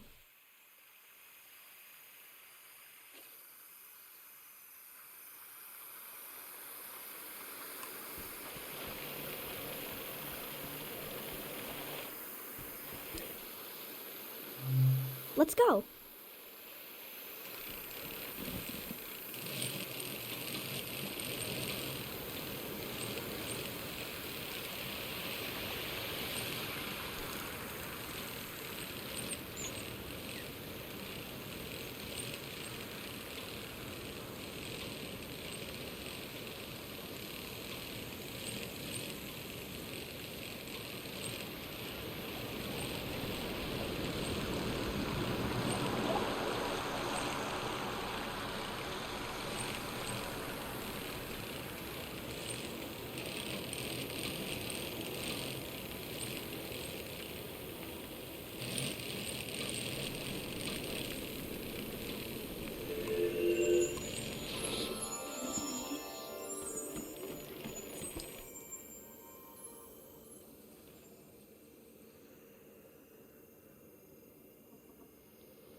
His name is Frenay. I asked him how he ended up sleeping here. Frenay said they were in the valley because they were so hungry. And then there was light everywhere, and they fell asleep forever. They should be old men now. But they couldn't get older if they tried. One time, I saw the monk out here cleaning them. It was so funny. He looked like he hated doing it. I'm not supposed to touch the soldiers, but I let Frenay borrow my pig. I need it back now. Let's go.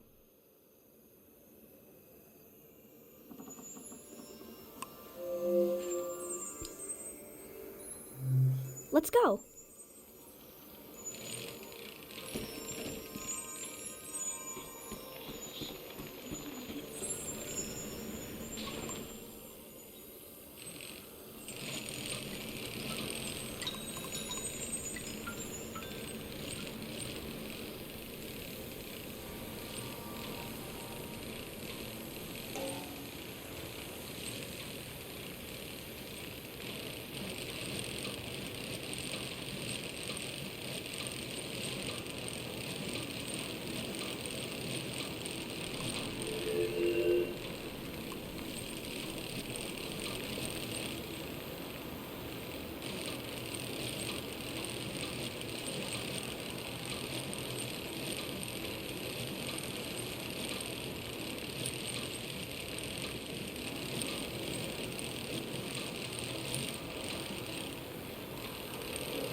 wanted to see the water come up from here, to see it crash.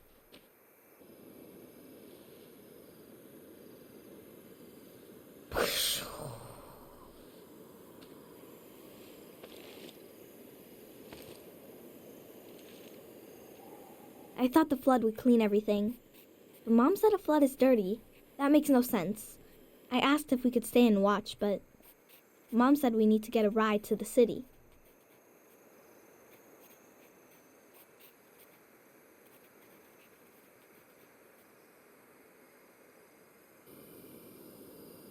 That's our house. You're good.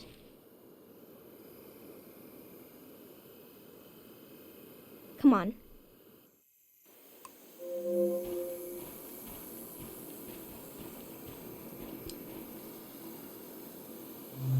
Let's go.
Mom wasn't there when he passed away. I was there. Dad had his eyes closed, but he was making a face, like he could see something. So I asked him what he was looking at. He said he was looking at me, and I was all grown up. He saw me climbing up a hill in the sun.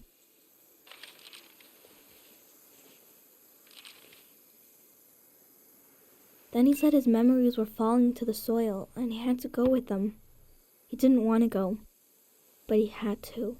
He squeezed my hand, and it hurt, but I didn't mind. Can we wait here a while, just to see if something will happen?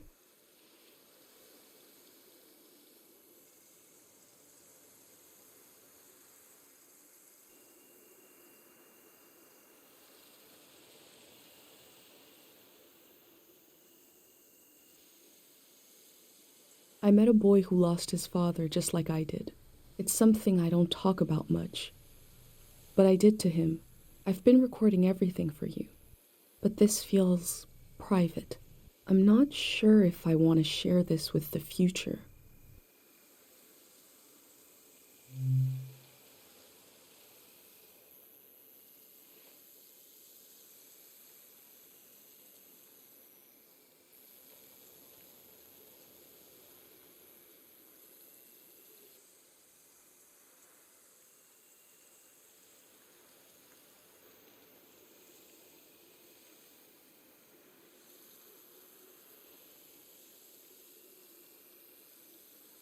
you're still here.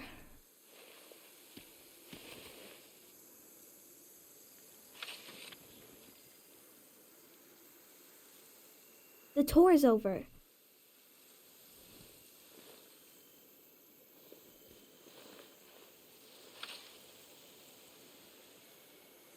That's your prize, okay? I have to go home now. I'll see you someday later today.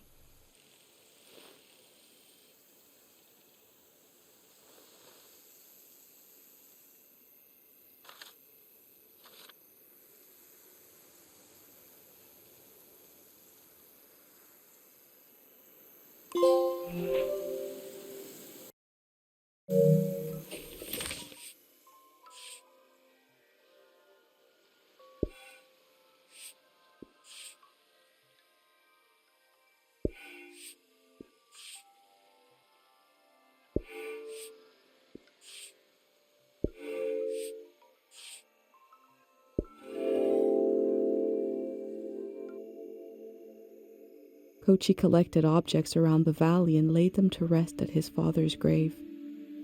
I've collected memories. Where will they be laid to rest? The museum vault?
Looks like there's no one around anymore to enforce this.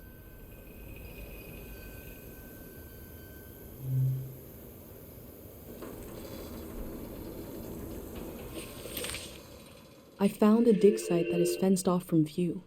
What were they doing here? It feels like it was recently abandoned.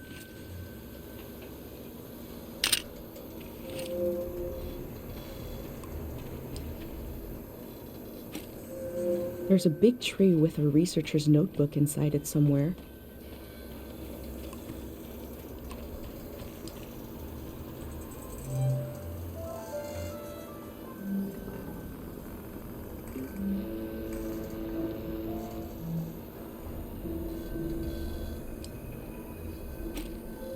They look relieved to have finished their work.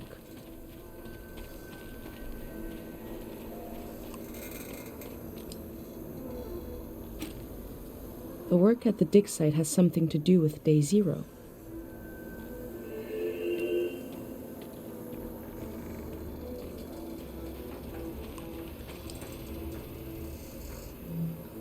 Could it be the source of the strange things I've seen in the valley?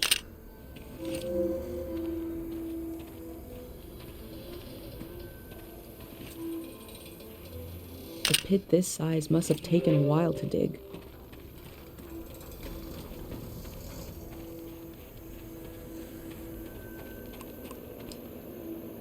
I wonder what this channel is for. They must have already shipped out all the harpic they need.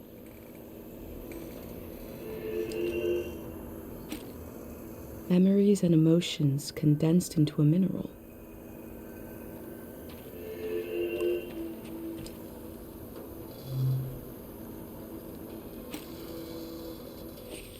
I wonder what's on this reel. What is Day Zero?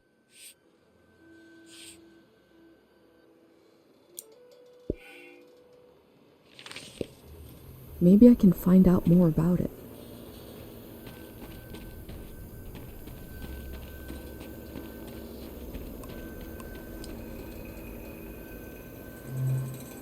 I've recreated the same setup as the prayer statues, right here in my workshop. I set up a singing bowl so I can verify the pattern that will form in the water. And some harpic, of course. Each god seems to correspond to a resonating frequency. And when this vibration acts on the harpic, we get the psychoactive response. Going to give it a try here.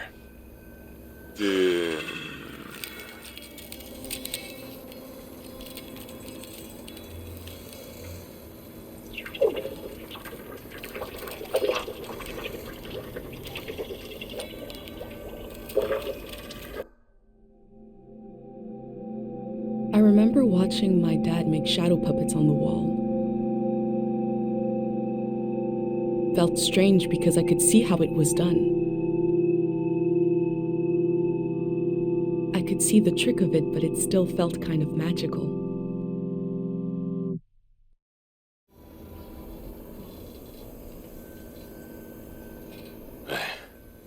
It worked. I do feel the more I do this, the more tired, and it feels like it takes me longer to return to the present. But now I have some control. I face the question of how this mineral affects the soil. I still have a lot of work to do. That's all for today. This kind of experiment can wear out the mind. But this was worth it.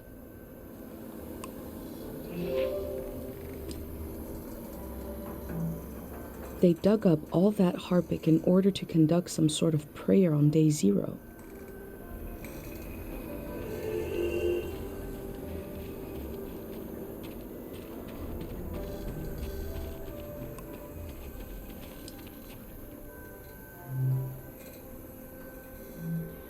The memories of the owner now turned into a beautiful mineral.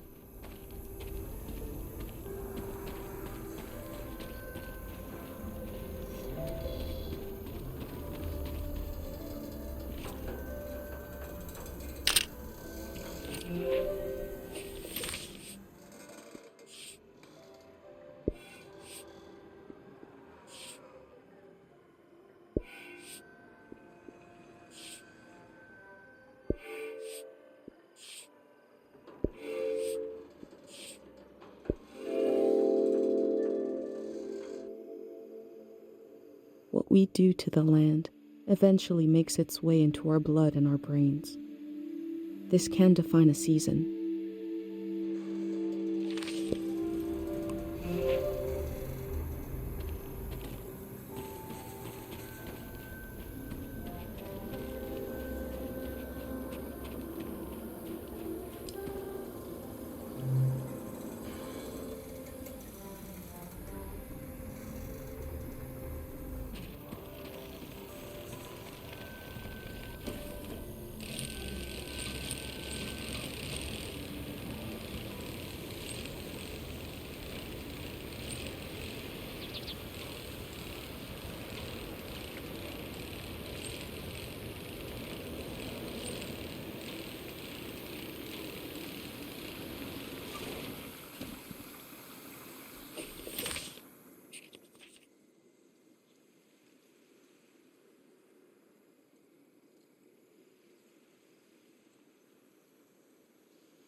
Oh, thank God someone is still down there. I've been trying to get a hold of someone for hours.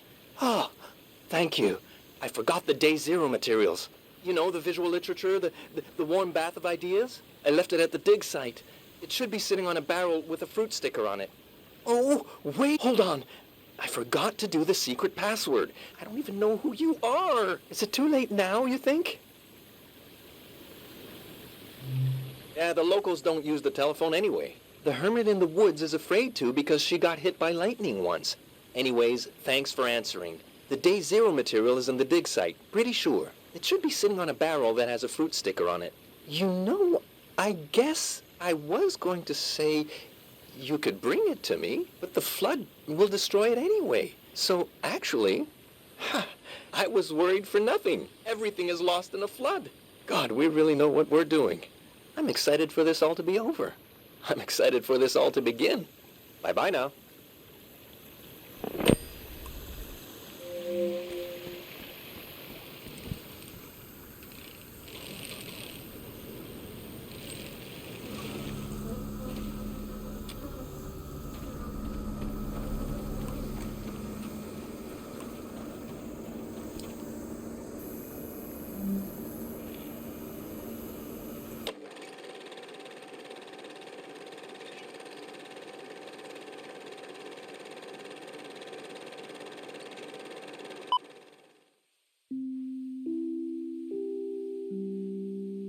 We begin in our mother's arms. We open our eyes, but she's not there. We breathe in. Where is she? She is everywhere. And we breathe out. Good morning. Welcome. Congratulations. You have just stepped into a new season. You may feel as if you're seeing the world for the first time. You may have noticed that colors are more vibrant. You may have noticed that food tastes better. What you are feeling right now is how it feels to be liberated from the past. There once was a season that was beautiful. But everyone you met, their eyes were clouded, and their necks were turned backwards. They were weighed down by loss, haunted by the nightmares of another era. Now you may feel as if a great weight has been lifted. In certain cases, you may feel an unexpendable well of energy rising up inside you, because you know there is so much to do. That the world is ours. And it can be anything we want. With your help, we're going to do it right this time. You won't be alone. There will always be a hand and a voice beside you. There will always be a song to sing. Tear down the ruin in your mind, the wound you kept inside, can you let it go? Share now the season in your eyes, the people that you find will forget what's yours and mine in the world to come. Tear down the ruin in your mind, the wound you kept inside, can you let it go? Share now the season in your eyes, the people that you find will forget what's yours and mine in the world to come.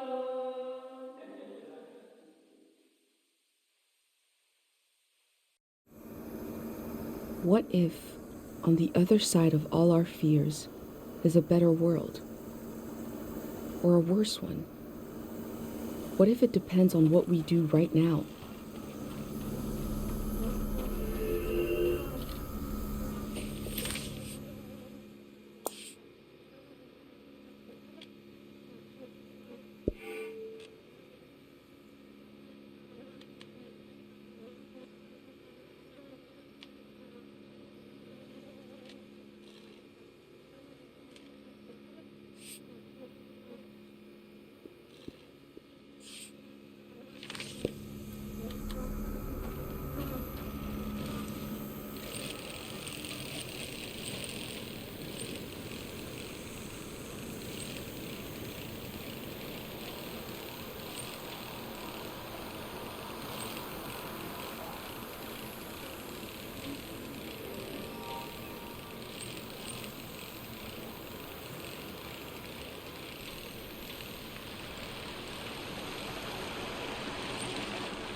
The necessity of day zero is not just psychological, it's ecological. Because there is a compounding effect to these minerals and their psychological effect. And we see this in Tieng Valley. There is a memory and a memory of a memory and a memory of a memory of a memory. This echo effect, this recursive nature is the problem. As this cycles through the ecosystem, it creates points of pressure where things bleed, and soil and human minds are contaminated. Some will say, what's a few daytime visions? But it is an increasing risk, an increasing danger. Left alone, the haunted quality of this season will only get worse. The necessity of day zero is also to... But this particular action will neutralize this phenomenon at its source. This is not an endless cycle. We are putting an end to this psychoactive material, and we are opening up space for something new. How do they plan to remove the haunted quality of this season?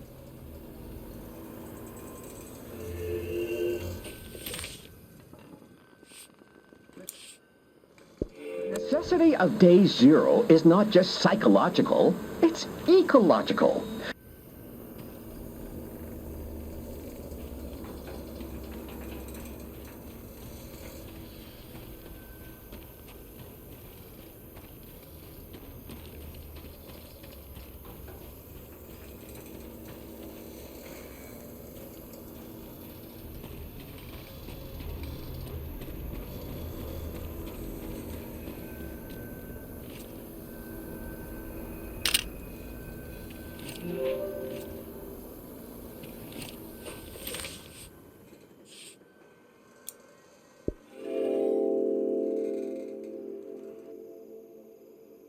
Day zero will be the day between one season and the next. It will be the moment everything changes. They believe this will create a better season, that it will heal us.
pattern appearing in the water.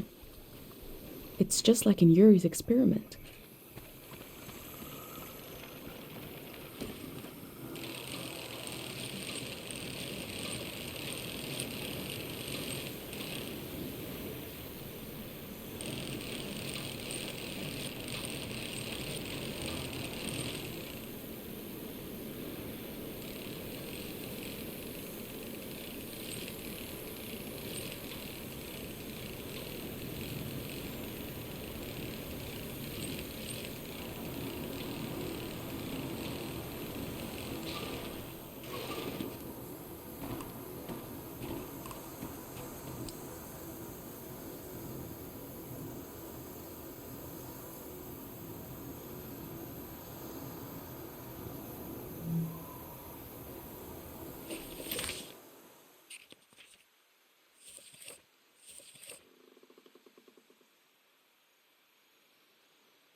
I recognize you.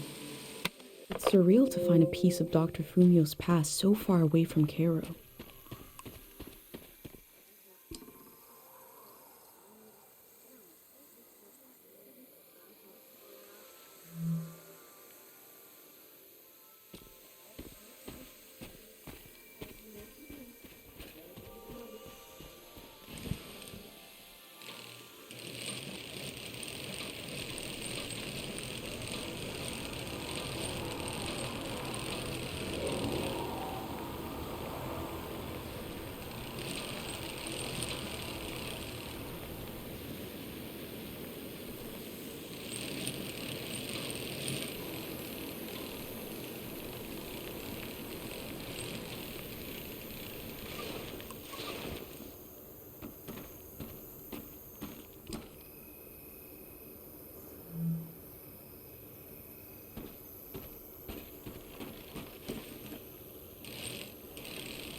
I smell hay, rust, and old warmth.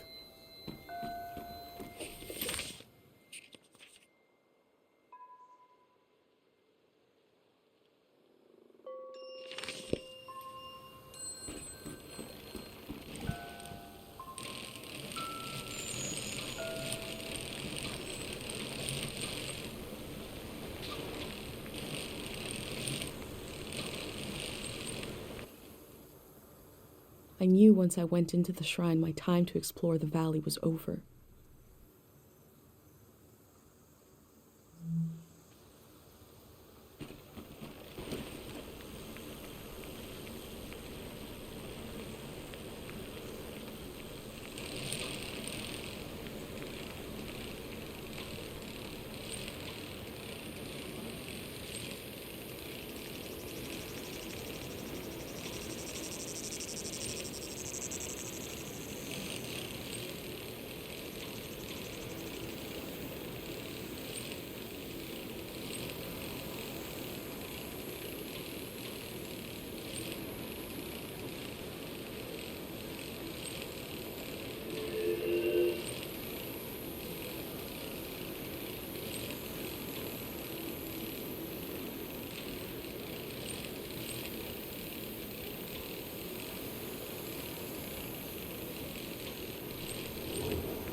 I wonder what they dream about. All my life I've heard solemn references to the war. It never reached our village, but it touched the lives of our grandparents. Everyone's here. She's really going to do it. Who is Sonia? What did she do to protect the people of the valley?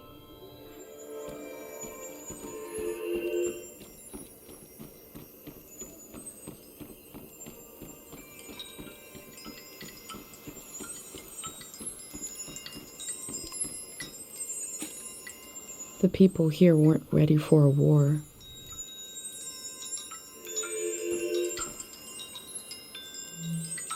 I'm looking at a memorial to the lost, the killed, and the maimed. All this will be washed away.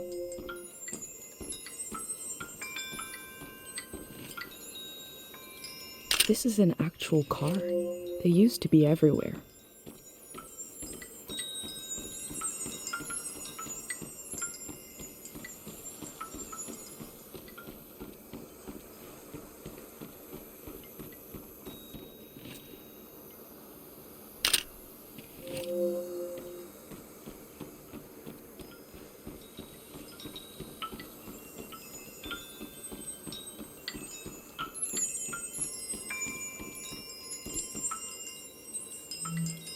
This machine fueled countless tourists motoring into the valley.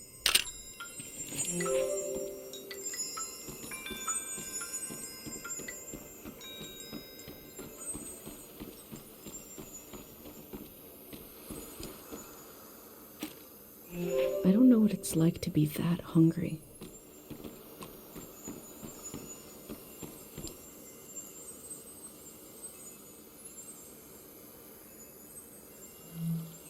The elder showed me this symbol. The soldiers are from the prismatic grounds.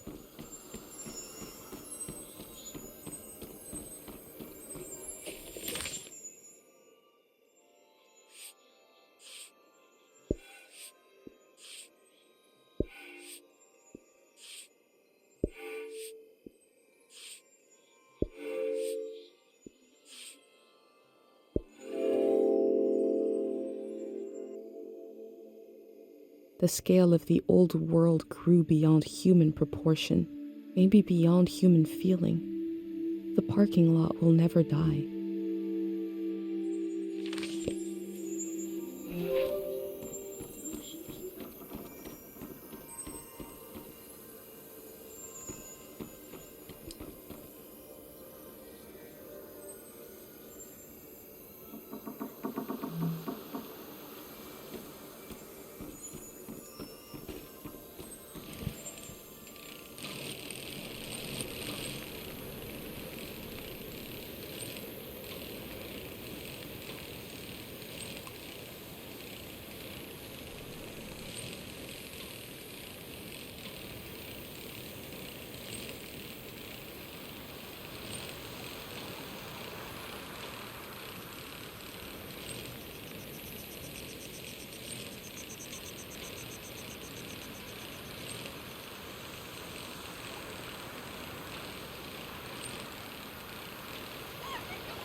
Oh, you'd never believe it.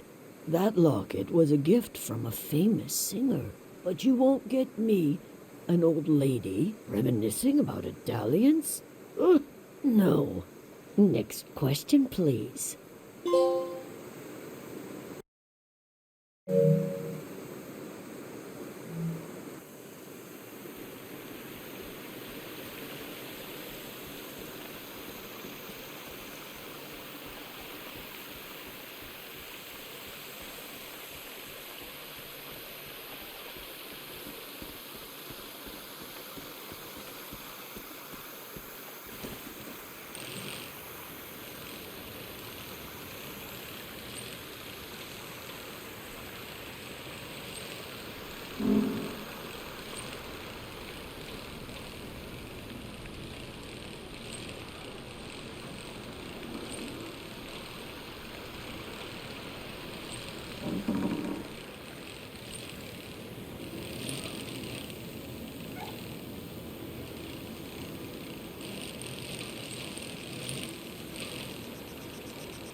I knew once I went into the shrine my time to explore the valley was over.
Who are you? What are you doing here? I hope this isn't your first day on the job. There isn't much season left to record. What's that? Around your neck? That's a pendant. You're wearing a pendant.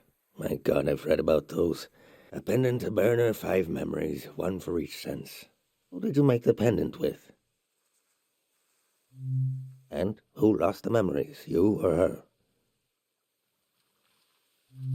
I see. And what was something you burned? You burned an insect shell and a memory? Interesting ritual. Similar to what we do here, but different.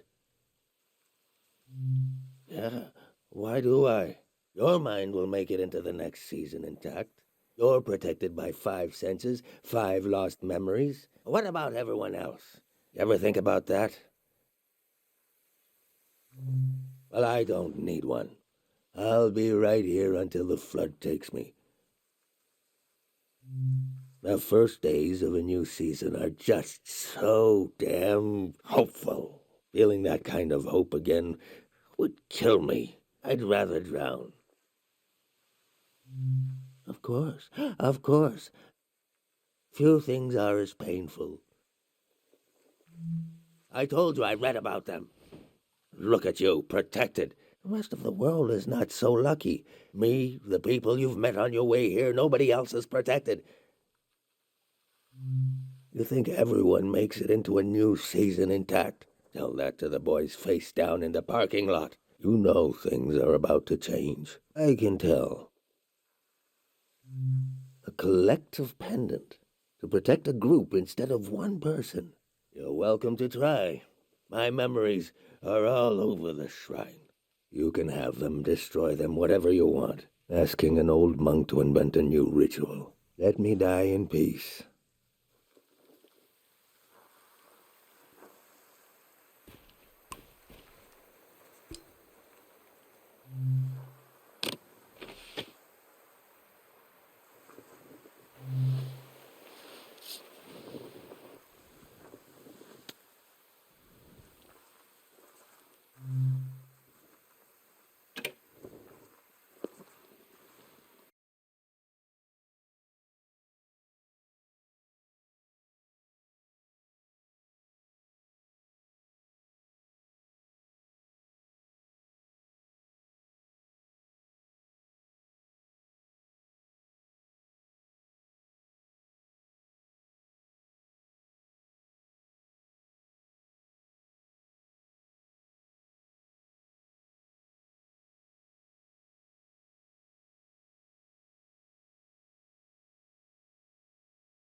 That smell.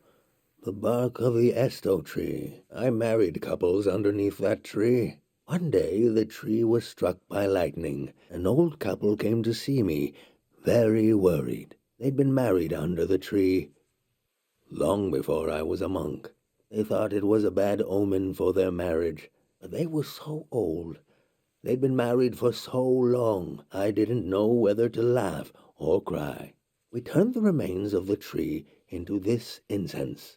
I told the couple to burn the incense, that it would help. Oh, they were relieved. An old ritual turned into a new one. Maybe that's what you're trying to do here.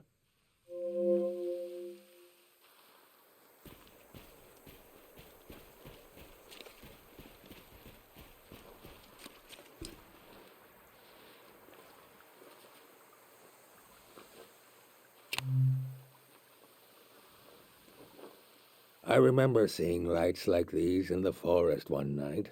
It was Manches, the famous singer. The only time I ever got to see him sing, but my eyes were on the crowd. Seeing their faces in electric light, the joy of it. I grew up in a time when we thought our lives could be connected by electricity. How could we hate each other when we all loved the same person? A brief, beautiful delusion that the world was knitting itself together. He dies, the war starts. A season ends. Did I tell you already? Hope is the most painful thing in the world. That's 5. 5 memories. 5 senses.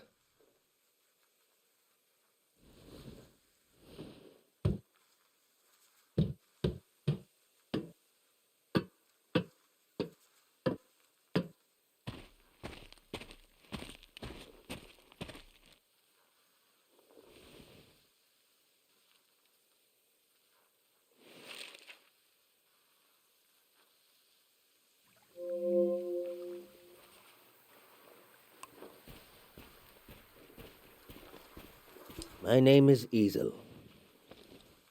I was the last monk of Tieng Valley. I never finished my exams to be a monk, but I'm the only one left. I took becoming a monk for granted because I grew up around them. If you're including a ruin like me, you must be serious about recording this season. What will you write about me? That's true, but I was once a scared little boy. I was orphaned by the war. The monks found me on the coast, wandering alone, shell-shocked. Sonia, the head monk, took care of me. I saw things I shouldn't have. She helped me erase those memories. If I had any memories of my family, I lost them too. But at least I didn't wake up screaming anymore.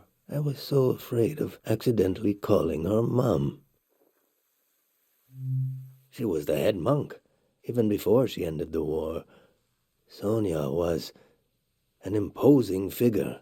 I slept, I forgot, and I grew. The soldiers came to the valley. Sonia hated the war for taking my family, like it took so many others. The most powerful prayers are always made out of desperation.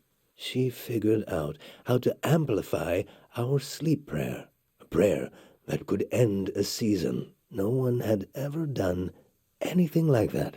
She sent me to the coast to turn on the light posts, to signal that the season would end soon. I used to go to the light posts alone, just to dream about another season, to dream about being born in another season, to die in another season, to imagine a life where I wasn't afraid to have hope. I'd like you to have one of these photos, to carry it with you to wherever you're going. Really? Why? I wish you knew her.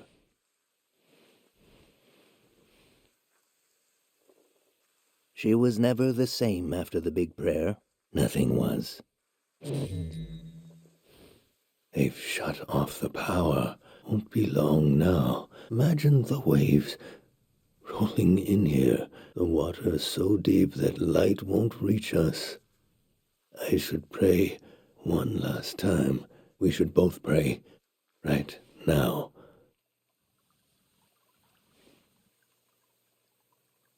Your pendant, the sacrifice your mother made to keep you safe. It might be possible to pass on this blessing, to divide its power among the people you've met on your journey, to shepherd them into the next season. For a truly strong player, we would need to use up the power of your pendant. I'm not sure it would work. It's never been done before. But I know it would weaken your pendant. In that case, nobody would be protected. Before you light the candle, I want you to think hard about if you want to do this. Do you want to pass on this blessing and leave yourself vulnerable? Or will you continue your role as a vessel of memory?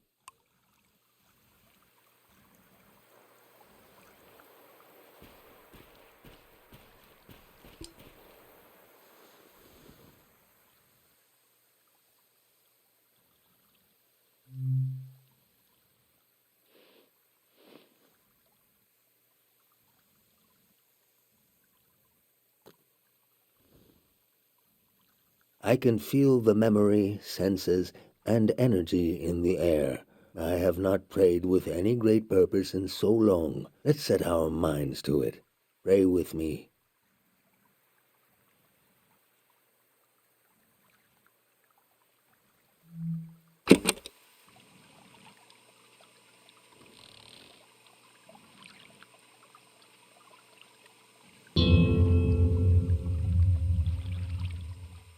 We sink these words into the fragile earth to accompany lost souls.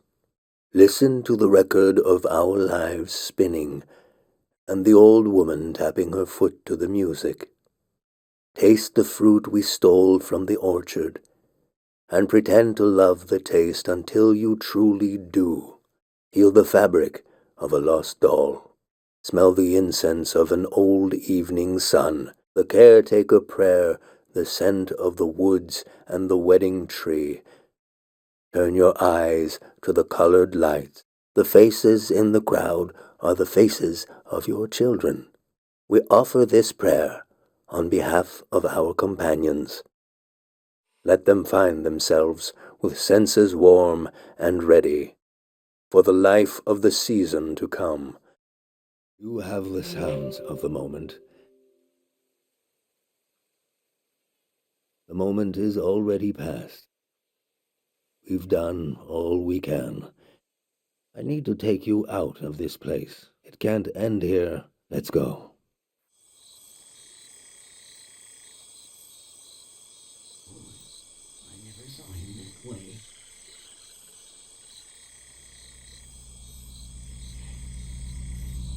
I was there.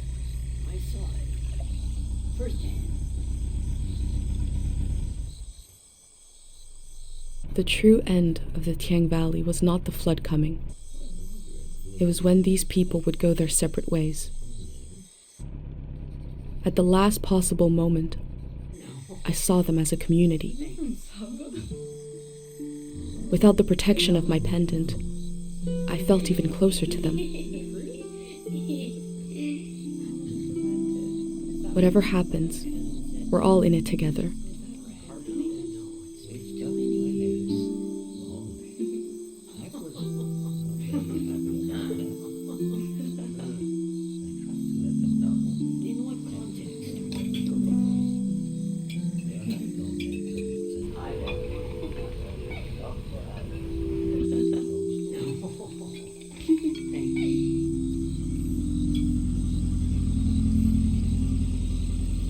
The Greyhound arrived.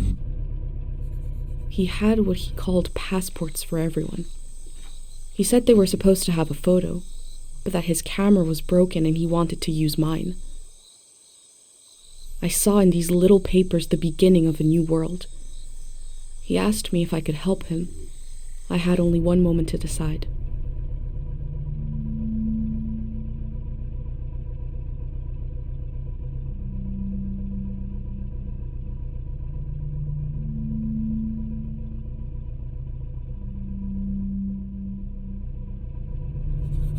I said, yes. The Greyhound thanked me. He gave me a pin and told me their new name would be Floral Path.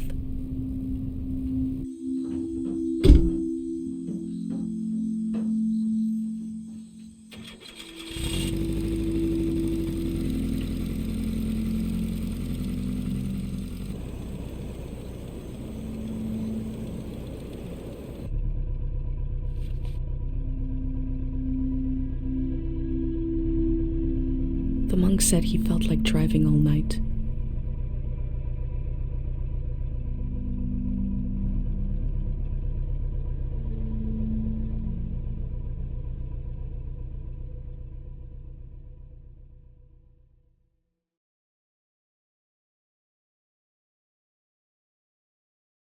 Listen closely. The road behind you leads to the coast. There's an old warning system on the beach, an emergency light that can be seen from the other side of the ocean. You can warn the rest of the world about the change of season. All you have to do is turn it on. It was built to survive anything. I'm sure it still works. Do you understand?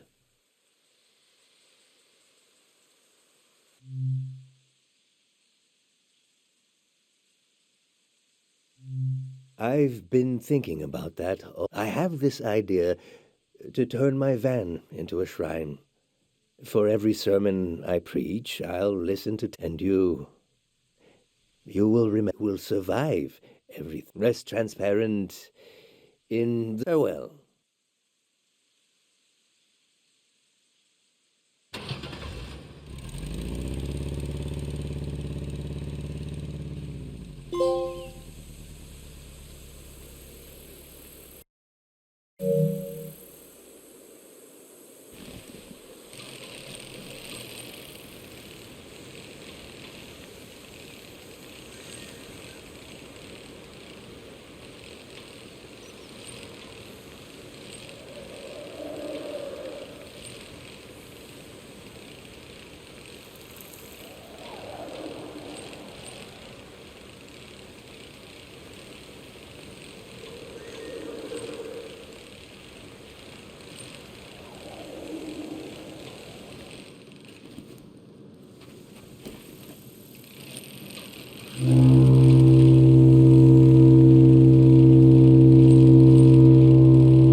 Hello, I love you.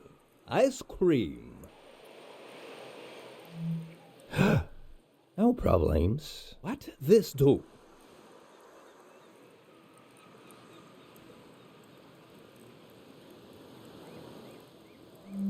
For people. You turn them on? Aha! I think wrong. It's not for sport.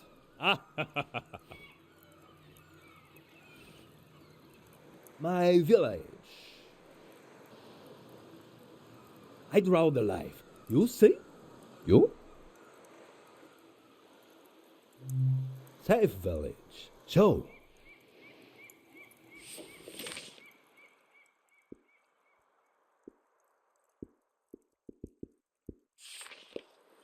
Nice village. It's weird, no? I have weird. Public lizard for everyone. Oh, haha! I say I live home. My mother no cry goodbye. Your mother?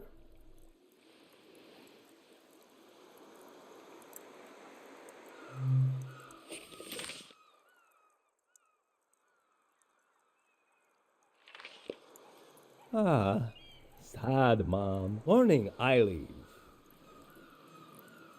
I go far, far? Alone. Long time. I leave home. Ah, good.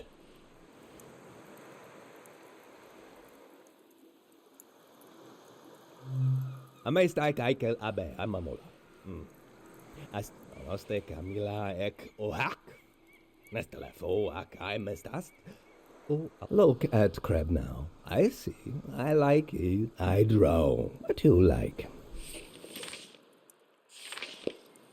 Uh-huh.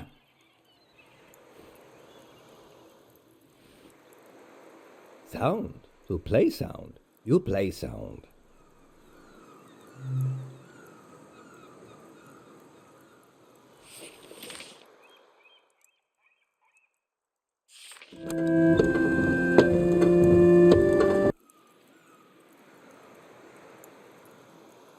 I heard a lot of music on my trip, but never saw anybody playing it.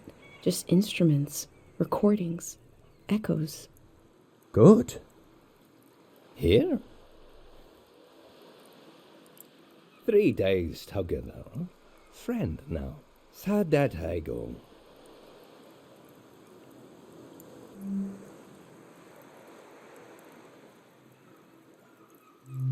He is big man.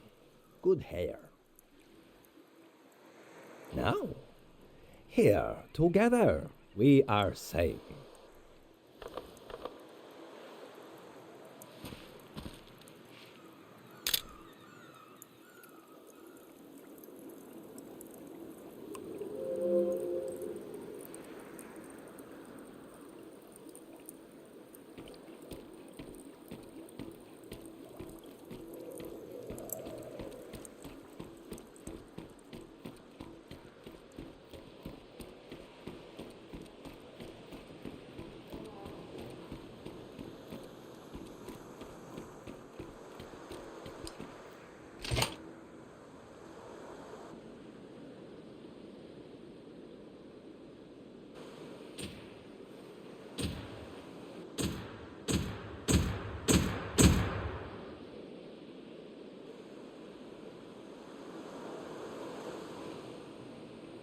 The lights sent out a warning to the other side of the world. I wondered if anyone was watching. I wondered if anyone remembers what it means. This season is over.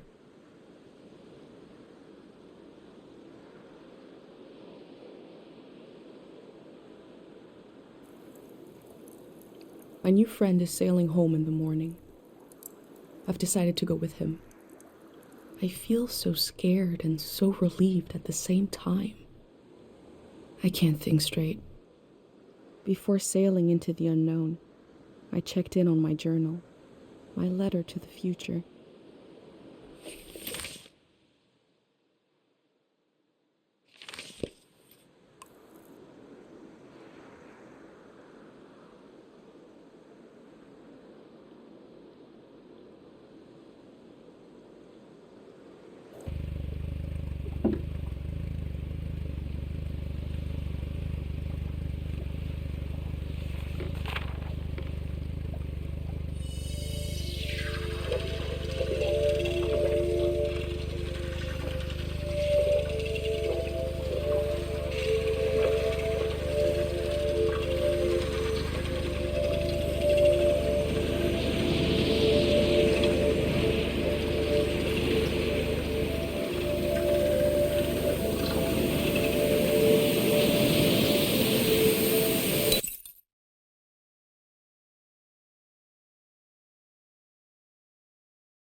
Blinding light,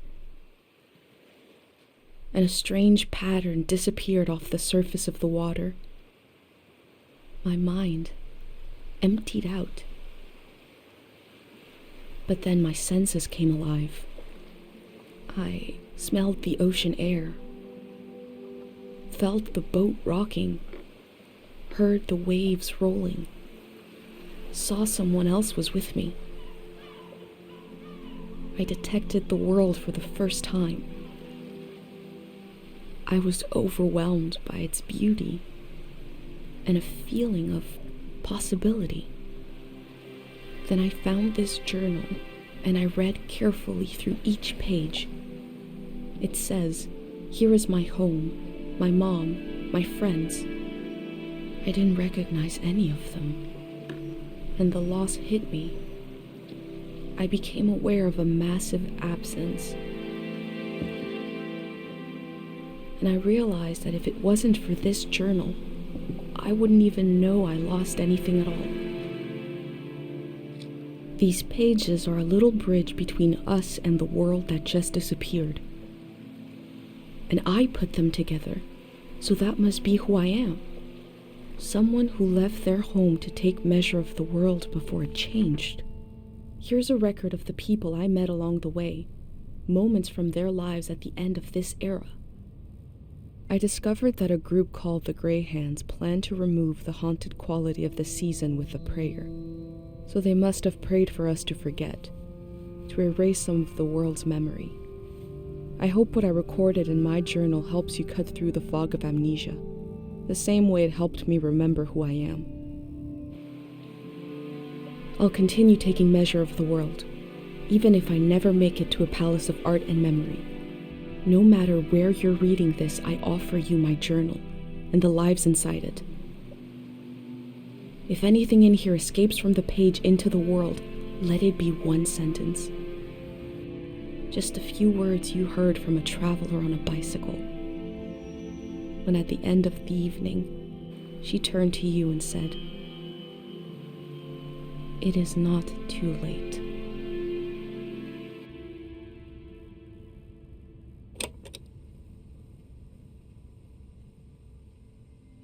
How to leave home.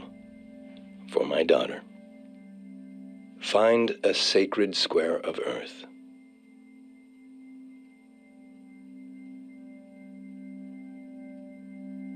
Lay down so you have the dirt at your back.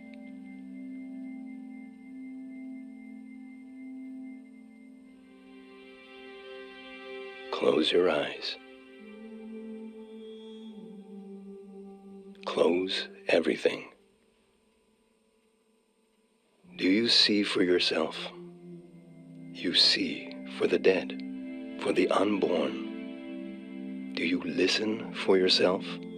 You listen for the dead, for the unborn. Your ancestors are in that dirt. All the living and all the dead are holding you up. Now, stand. They're still there, aren't they? It's time to move, to entangle yourself everywhere with everyone. So the next time you lay down in the dirt, you will have so much more to tell them.